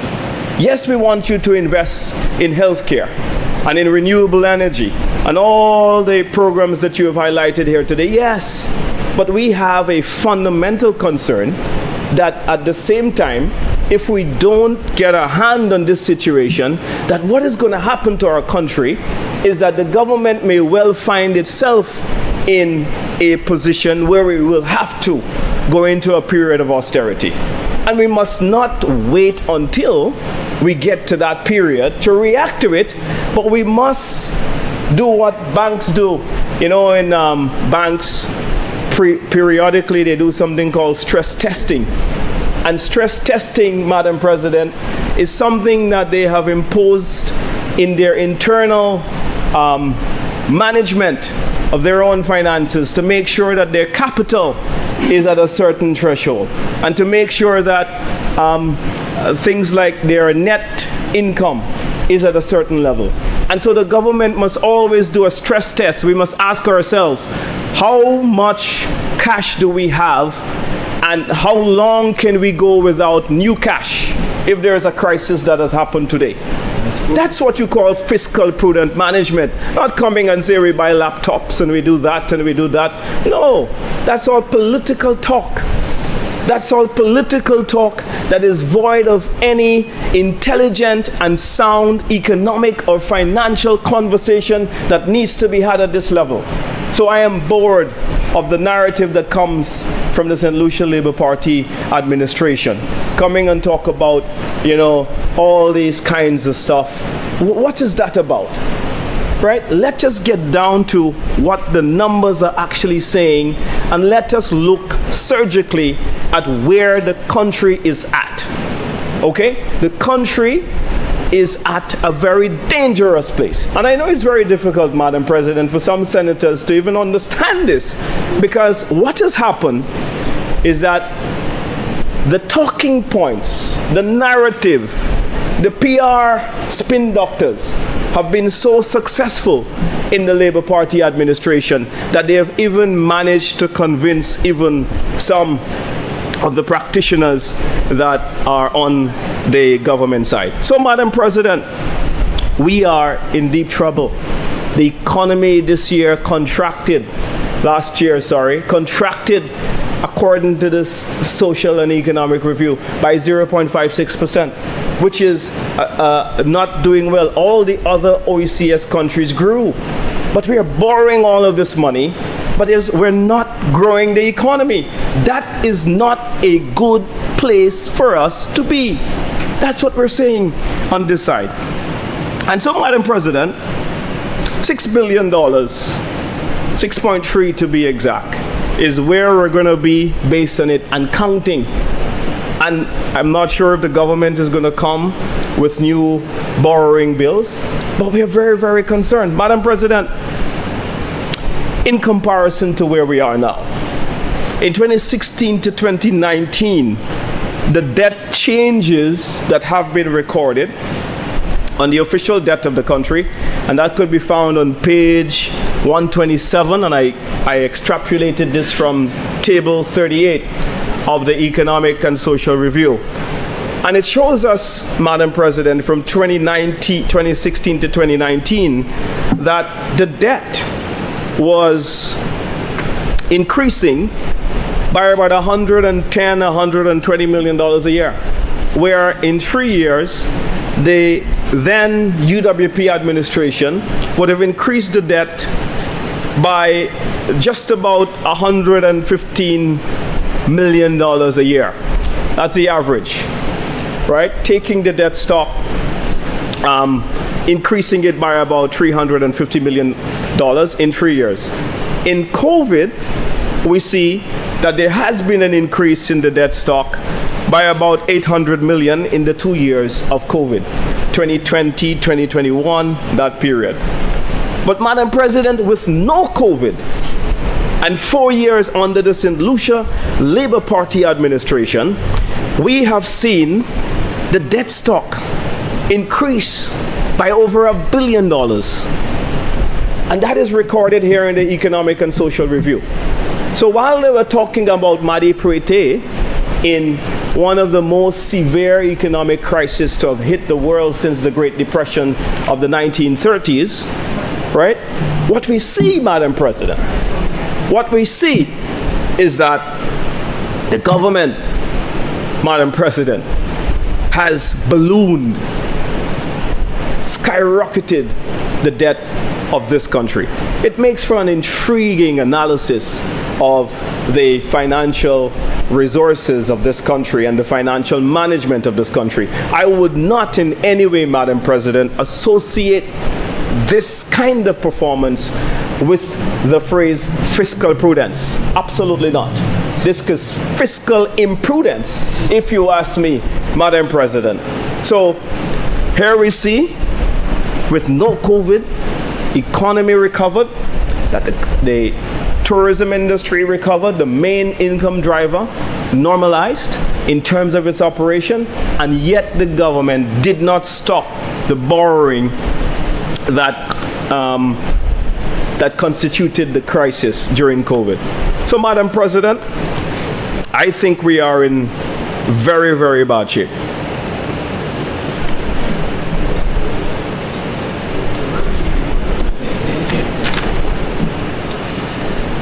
So, Madam President, the other thing that is concerning is the rate of interest. The rate of interest. And I hear that there have been some suggestions which state that the market has confidence in the government of St. Lucia and in St. Lucia. But, Madam President, if it is that the market has confidence in the government of St. Lucia, then why are interest rates rising? Why do we have to put our bonds on the market, Madam President? And why can't we get a better rate for the loans? I saw skillfully that in the lower house in the debate that the Prime Minister suggested that the loans that which were coming from the development loans, which is in motions 2 and 3 for renewable energy and some of the other things that they're borrowing, that though that is at 1.8, he conflated the market debt, which is the bonds, which is floated on the market, totally different space to those concessionary loans. And which is why, Madam President, I was a bit skeptical when it was suggested and the motion was raised on the floor for us to put the motions together, because they are completely different in terms of how they should be treated. So some of the loans are coming from concessionary financing, where the development world and where the IDA and so on, that's their mandate. They spend money in these sustainable development areas. But when it comes to the market debt, your bonds, Madam President, which is motion 1, it is clear that St. Lucia cannot attract, and that's on the RGSM. If we had to float these bonds in the international market, the investors would feel a lot more concerned about our fiscal health, and therefore, Madam President, it would attract junk status, meaning that this rating, we are rated by Carib Chris, and we're somewhere about BB.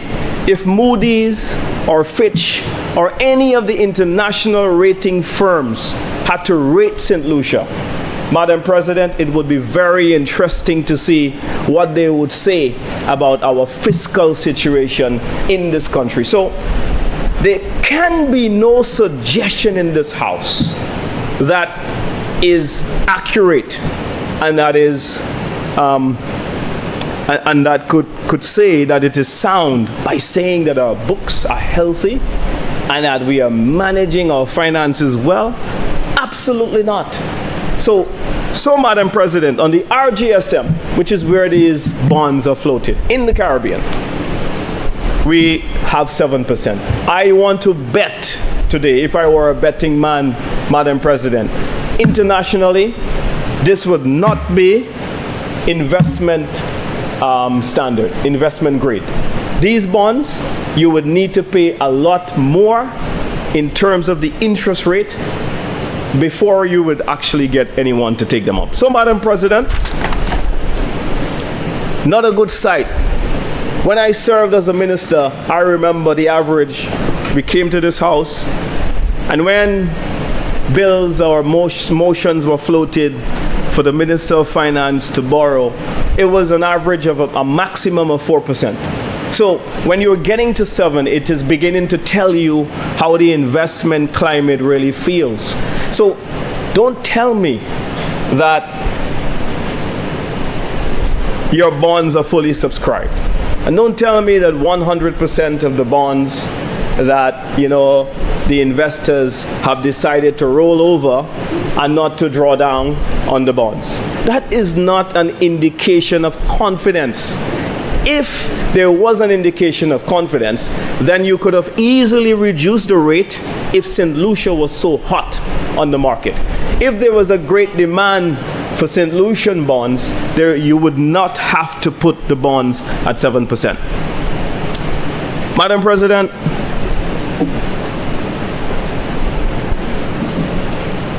it has been said here today by the leader of government business. Madam President. Leader of government business. Madam President, the member, I'm rising on a point of order. The member is misleading the House.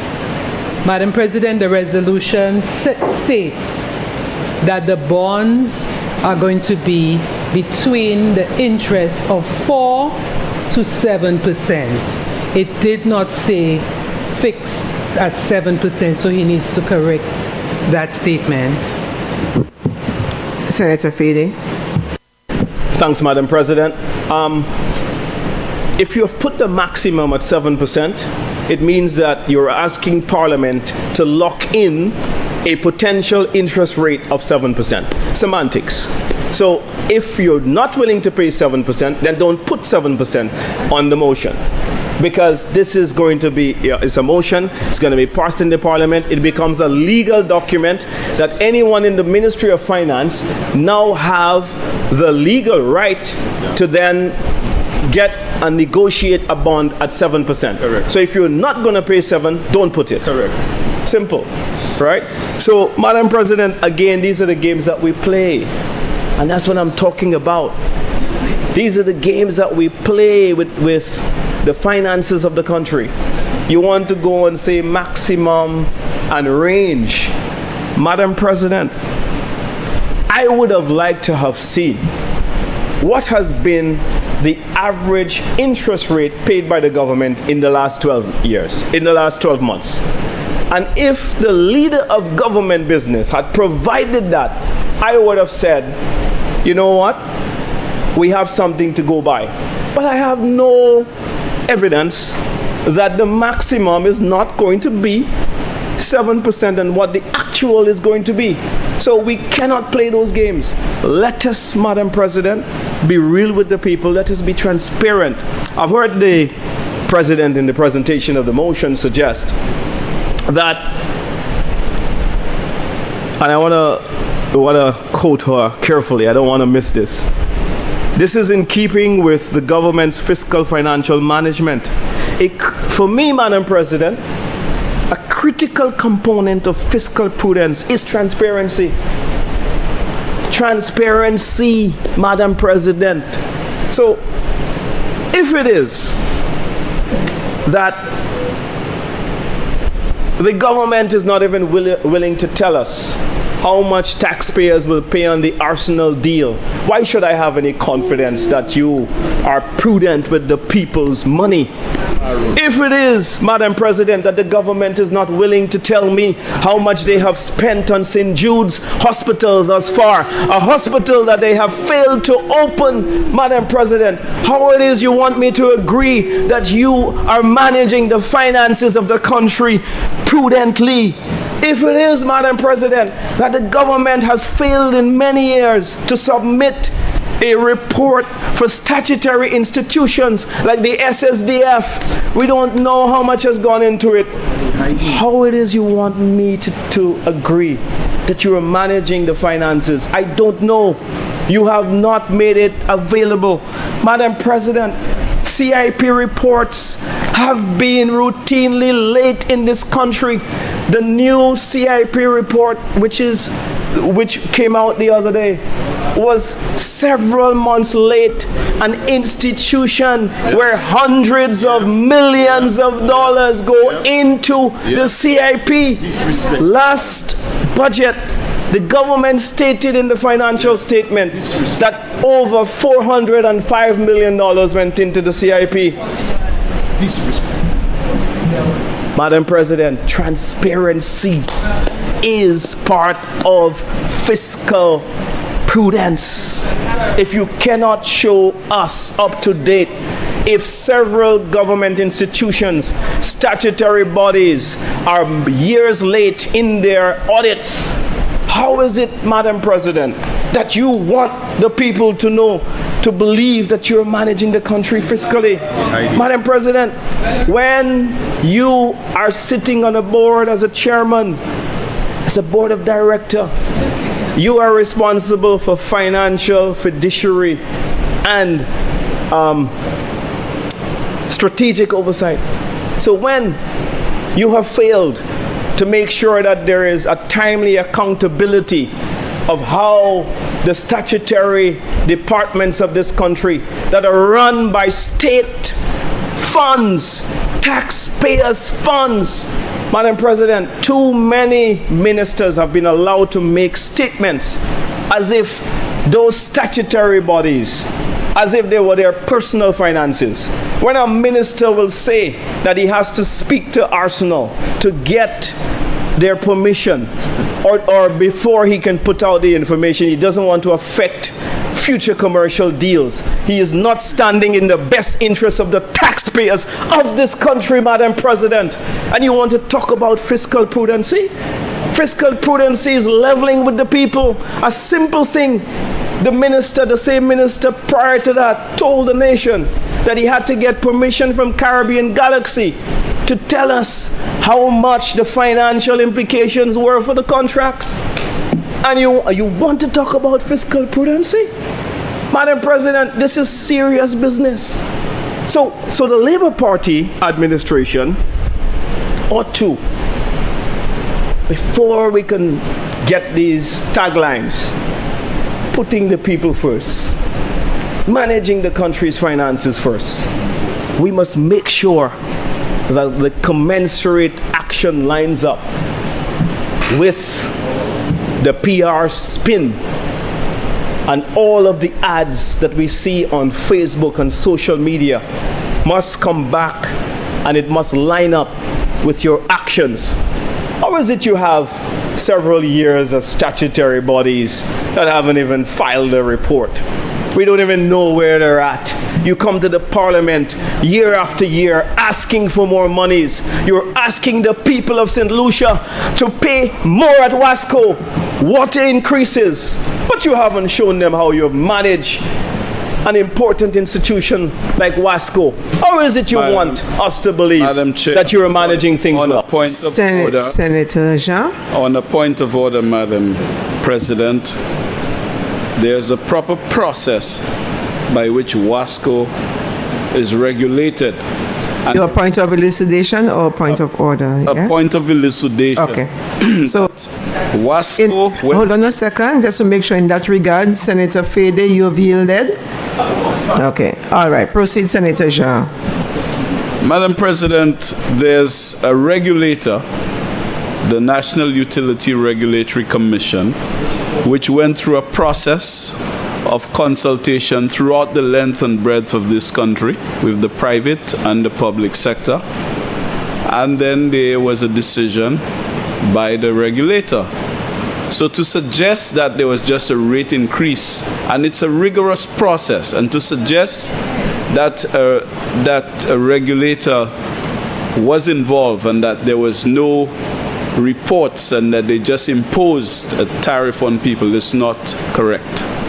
And the member knows better, and he should not go down that road. Okay, Senator Fede. No, can the senator just repeat what he said? I didn't hear it again. I did not hear the end of what he said. If he can repeat it. You're asking him to repeat his final statement? Madam President, what I said was that the Senator Fede was misleading the House to suggest that Wasco just received an increase without any reports being submitted. And I'm saying to him that this is not correct, because there's a regulatory process by which there is a tariff awarded to the utility. That process, there was proper consultation in the public domain throughout the length and breadth of the country and throughout the media.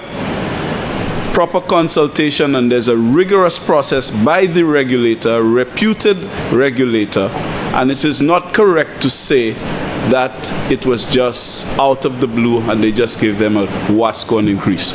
He should desist from making that statement in this honorable chamber. Senator Fede. Madam President, I didn't say it was out of the blue at all. The question here is not about the procedure as to how we arrived at the tariff increase. What I'm saying is that you're asking the people of St. Lucia to pay more at Wasco, but yet you have not done your job as the government to be transparent and to provide audited reports at an important state-owned institution like Wasco.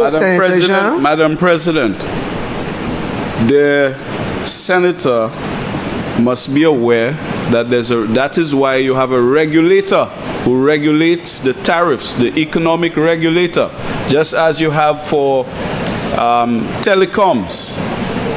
So the accountability is through the regulator. The regulator will not give you an award of a tariff if you cannot present your books and you're not showing your investments and you're not showing all the... You have to go through a very rigorous process. This is serious business. This is why the government then instituted and put in place a regulator to keep the government away, and so that you have less interference by the state in that process. And I wish the senator would take time to understand that. So he's misleading the House and misleading the public. Senator Fede? I want the senator to tell me, when was the last time a WASCO report came to the House? Every statutory Madam body President, on a point of is order. mandated by law. Leader of Government Business.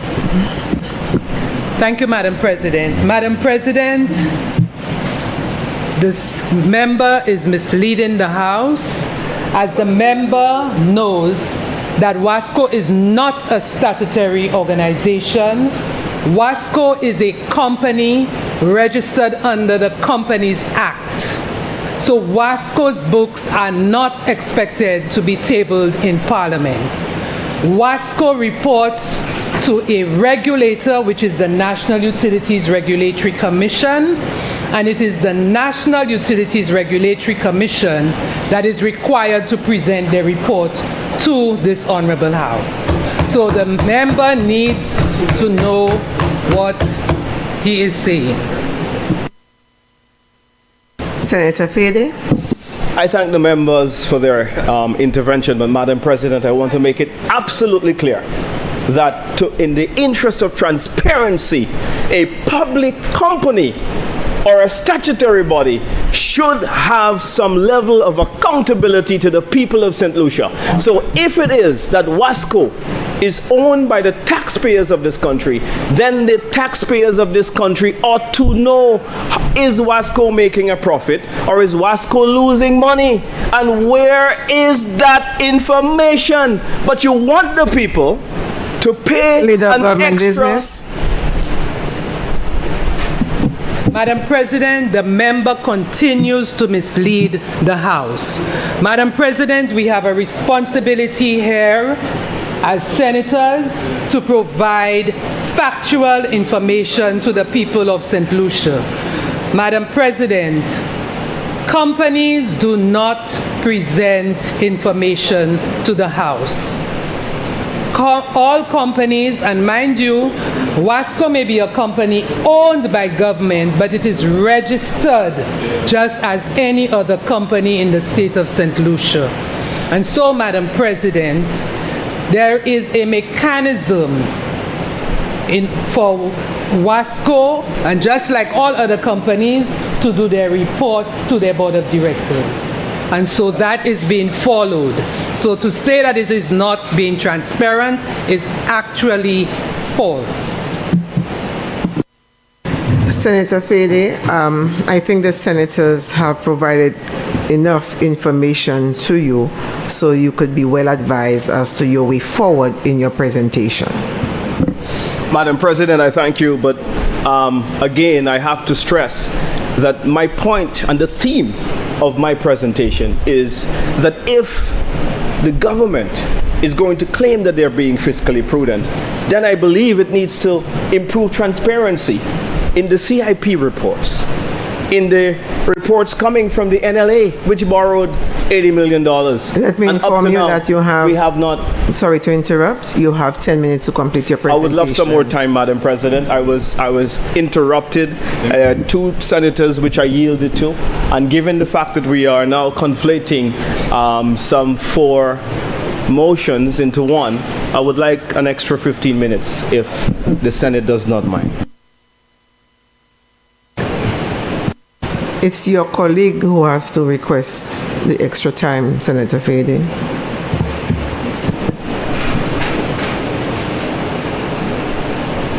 You're quoting the standing orders, of course.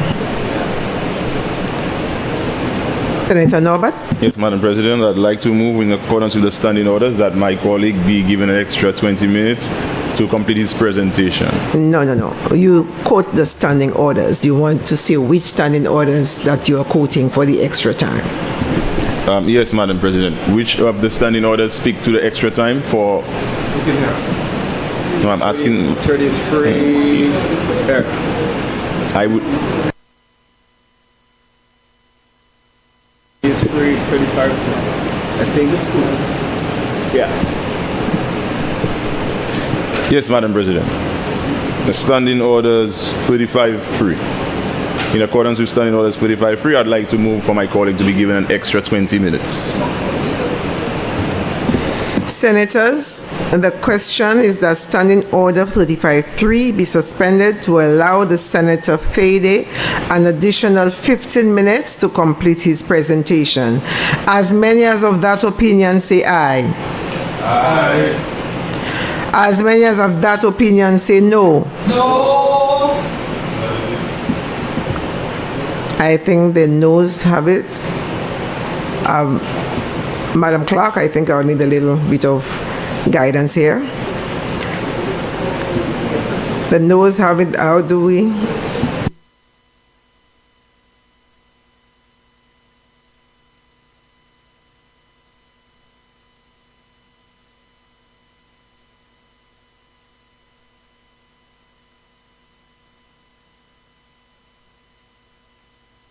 Okay. Based on the response, it seems that the noes have it. And so, Senator Fede, I'm back to saying that you have 10 minutes to complete your presentation. No problem, Madam President. You see, Madam President, I understand. I understand the government is nervous about its own motions here today. I understand. Because if they were not afraid of their motions, Madam President, they would allow us the time. There are 3 people in the opposition, Madam President, who are here, Madam President, in our limited capacity without access to the documents that they have. But never mind. Madam President, I want to say this today. I want to say this. That in all of the borrowing that the government has done in the previous sitting, and in all of the borrowing that the government is doing today, there is no consideration for the high prices which the people of St. Lucia are going through today. And when I see that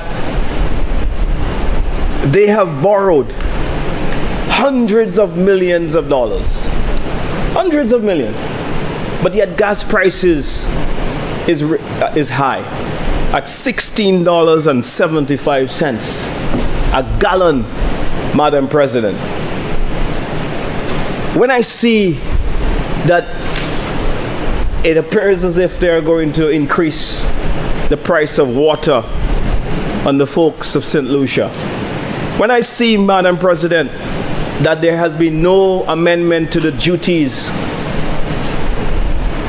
of commodities coming into the country, so that whether people buying goods or services will have to go to the supermarkets, Madam President, and to face high consumer prices, I wonder, where is all this borrowing going to?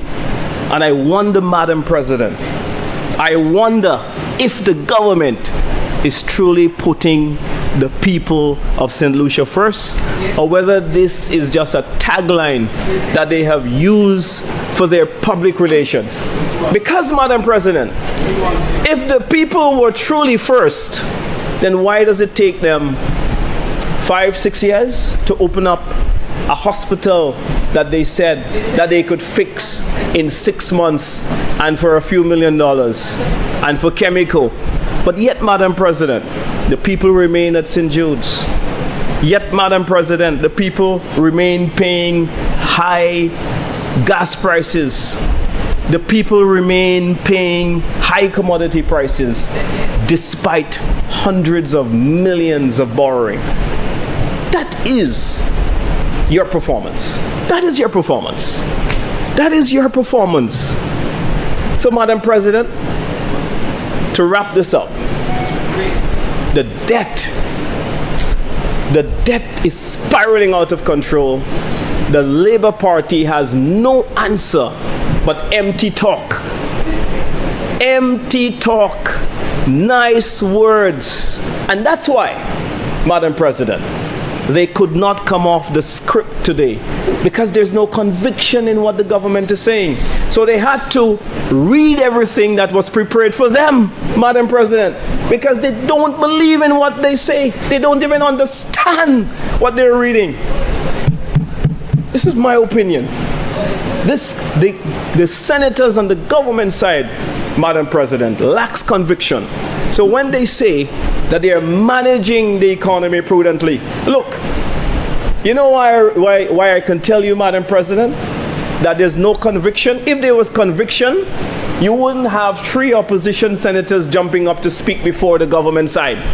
You would be proud of your bill to stand up, regardless of what is being said on this side, and you would address the matter confidently. But they cannot do that, Madam President, because they are not convinced that they are managing the economy prudently. Because you know what? This account of our economy stares them in the face. Deficit budget every single time, and they try to hide it. 6.3 billion in debt, negative 0.5% of economic growth. And even though they're borrowing this much, unemployment in this, Madam President, still stands at 12.6%. Youth unemployment stands at a whopping figure in this economic and social review. So the economic indicators, Madam President, are astounding. And regardless of how many text messages and talking points that are received on the floor today, Madam President, from people behind the scenes, they cannot argue against these numbers, Madam President. They can frame them in which way ever, Madam President. The truth, the gospel according to the economic and social review. Madam President, you know when you go to church and the priest says to you, the gospel, this is the gospel. These figures are the gospel. There's nothing that they can say. That's why I am proud of all my colleagues.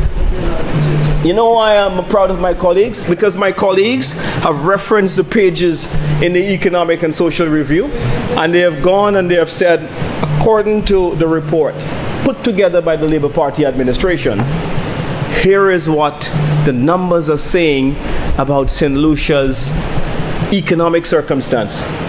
We are at a near stroke position. We are boiling at hot temperature. And if you have an appreciation for your country, you will not join this mantra that says that you're putting people first, you're managing the finances well, and there are all of these accounting and checks and balances which are out of control in the administration of your government. The first step is to manage those things well. You can't be so many years late behind in your statutory reports and you want to say you're managing the finances well. No, those things don't equate. So, Madam President, I thank you very, very much for your generosity to me today. And I thank you for your competent stewardship of this House. And I thank you for your very, very sound umpiring of this cricket match, to be continued in the other debate. Thank you very much. Senator Lee. Thank you, Madam President. Just a very short intervention. I'm not an economist, so I'm not going to delve into the obscurities that come out of the Economic and Social Review. I'm going to focus perhaps a little different, and you give me a little bit of latitude on some of the governance issues. My colleague Senator Previll raised the issue of the Public Debt Management Act, and I think in response to him, it was pointed out that the report on the debt management is established and published as part of the budgetary process. I don't have an issue with that, but I think we should always lean towards best practice, and in some cases perhaps exceeding that where possible. And so what I would like to respectfully request of the leader of government business, and I know it might be asking a little bit of her, is that perhaps when we get these borrowing resolutions and the other financial bills coming to us, that perhaps we can get a little update on the public debt management strategy and how this borrowing fits in, how it impacts on it, how it may or may not move the needle one way or the other. Because we are debating the figures, and I think all of us are capable of analyzing what's in the Economic and Social Review. All of us is capable of spinning it in the way in which we want it to go. But at least I would like to be able to hold the government accountable to what it has established as its goals and its objectives with regard to the borrowing. And I think if we have that established as part of the debt management reports being brought to us, how it fits in with the medium-term debt strategy, we'll be able to better hold the government to account, because otherwise, I mean, anybody can spin figures to say what they want. So that's just a little request I have of the leader of government business. Like I said, I know it might not be something within her power, but I think it would assist us greatly. No, as I said, an update. I know we get at the budgetary time, but that's in some cases that is hindsight. But if we get an update that says we're bringing this to Parliament now, and this is how we anticipate it's going to impact, or how it fits in with our strategy, how we anticipate it's going to impact our strategy, like I said, we can then, when we're comparing things later on, we have some baseline on which we are making that assessment. That being said, and if you give me a little bit of latitude, I noticed that a lot of the borrowing is aimed at environmental resilience, renewable energy, promoting the use of renewable energy, and so forth. My colleague, Independent Senator, raised the issue of our constantly increasing energy usage.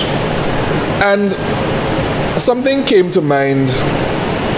I understand that as part of our growth, we are going to be pursuing a number of economic opportunities, often which will require us to increase our our energy use.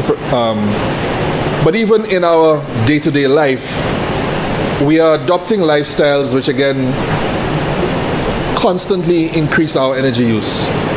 We all have cars. Some of us have multiple cars. We all have AC units now.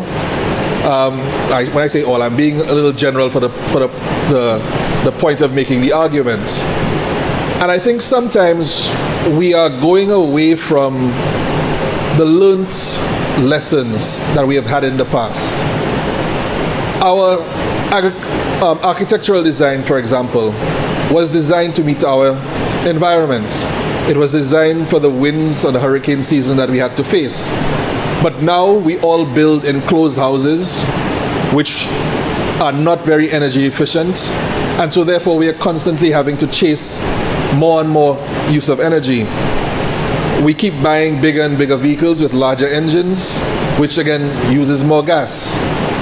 And whereas I see we are borrowing money to help to offset some of these things, perhaps again I would like to encourage the government to perhaps make some bold decisions and make some bold actions, or take some bold actions, I should say, sorry, with regard to our energy use, what we are using the energy for, and perhaps how we can make it more efficient or use it more efficiently.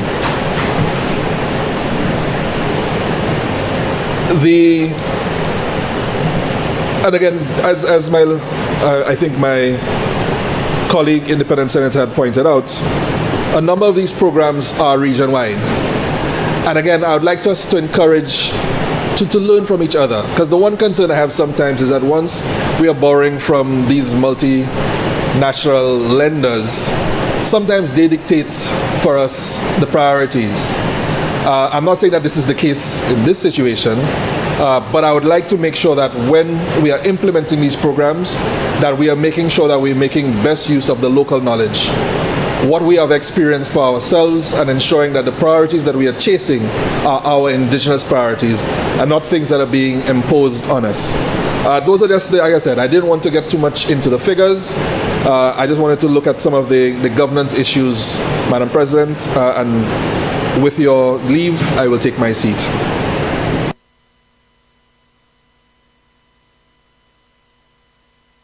Leader of Government Business. Madam President, I beg for the suspension of this Senate until 3:10.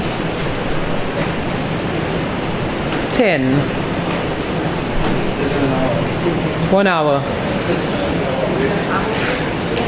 I was saying 3:10. I saw you saying something else. 3:10. 40 minutes. What time is it? 3 p.m. Okay. Senators, the question is that the sitting of the Senate be suspended until 3 p.m.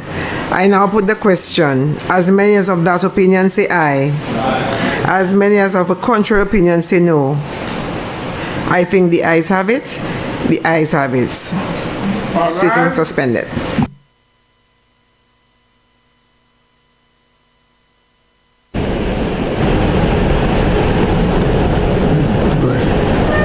Here we are at the lunch break for today's sitting of the Senate of St. Lucia, due to resume at 3 p.m., a 45-minute lunch break.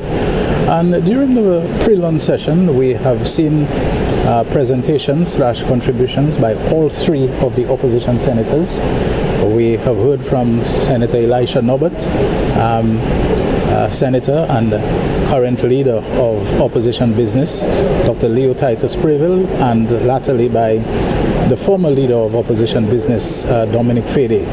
Having heard from all of these, following the presentation of the various motions or resolutions by the leader of government business, Senator Dr. Alison Jean, these three opposition senators spoke, and then afterward we heard from independent Senator Mr. D. Lee. We have not heard from any other members of the government side.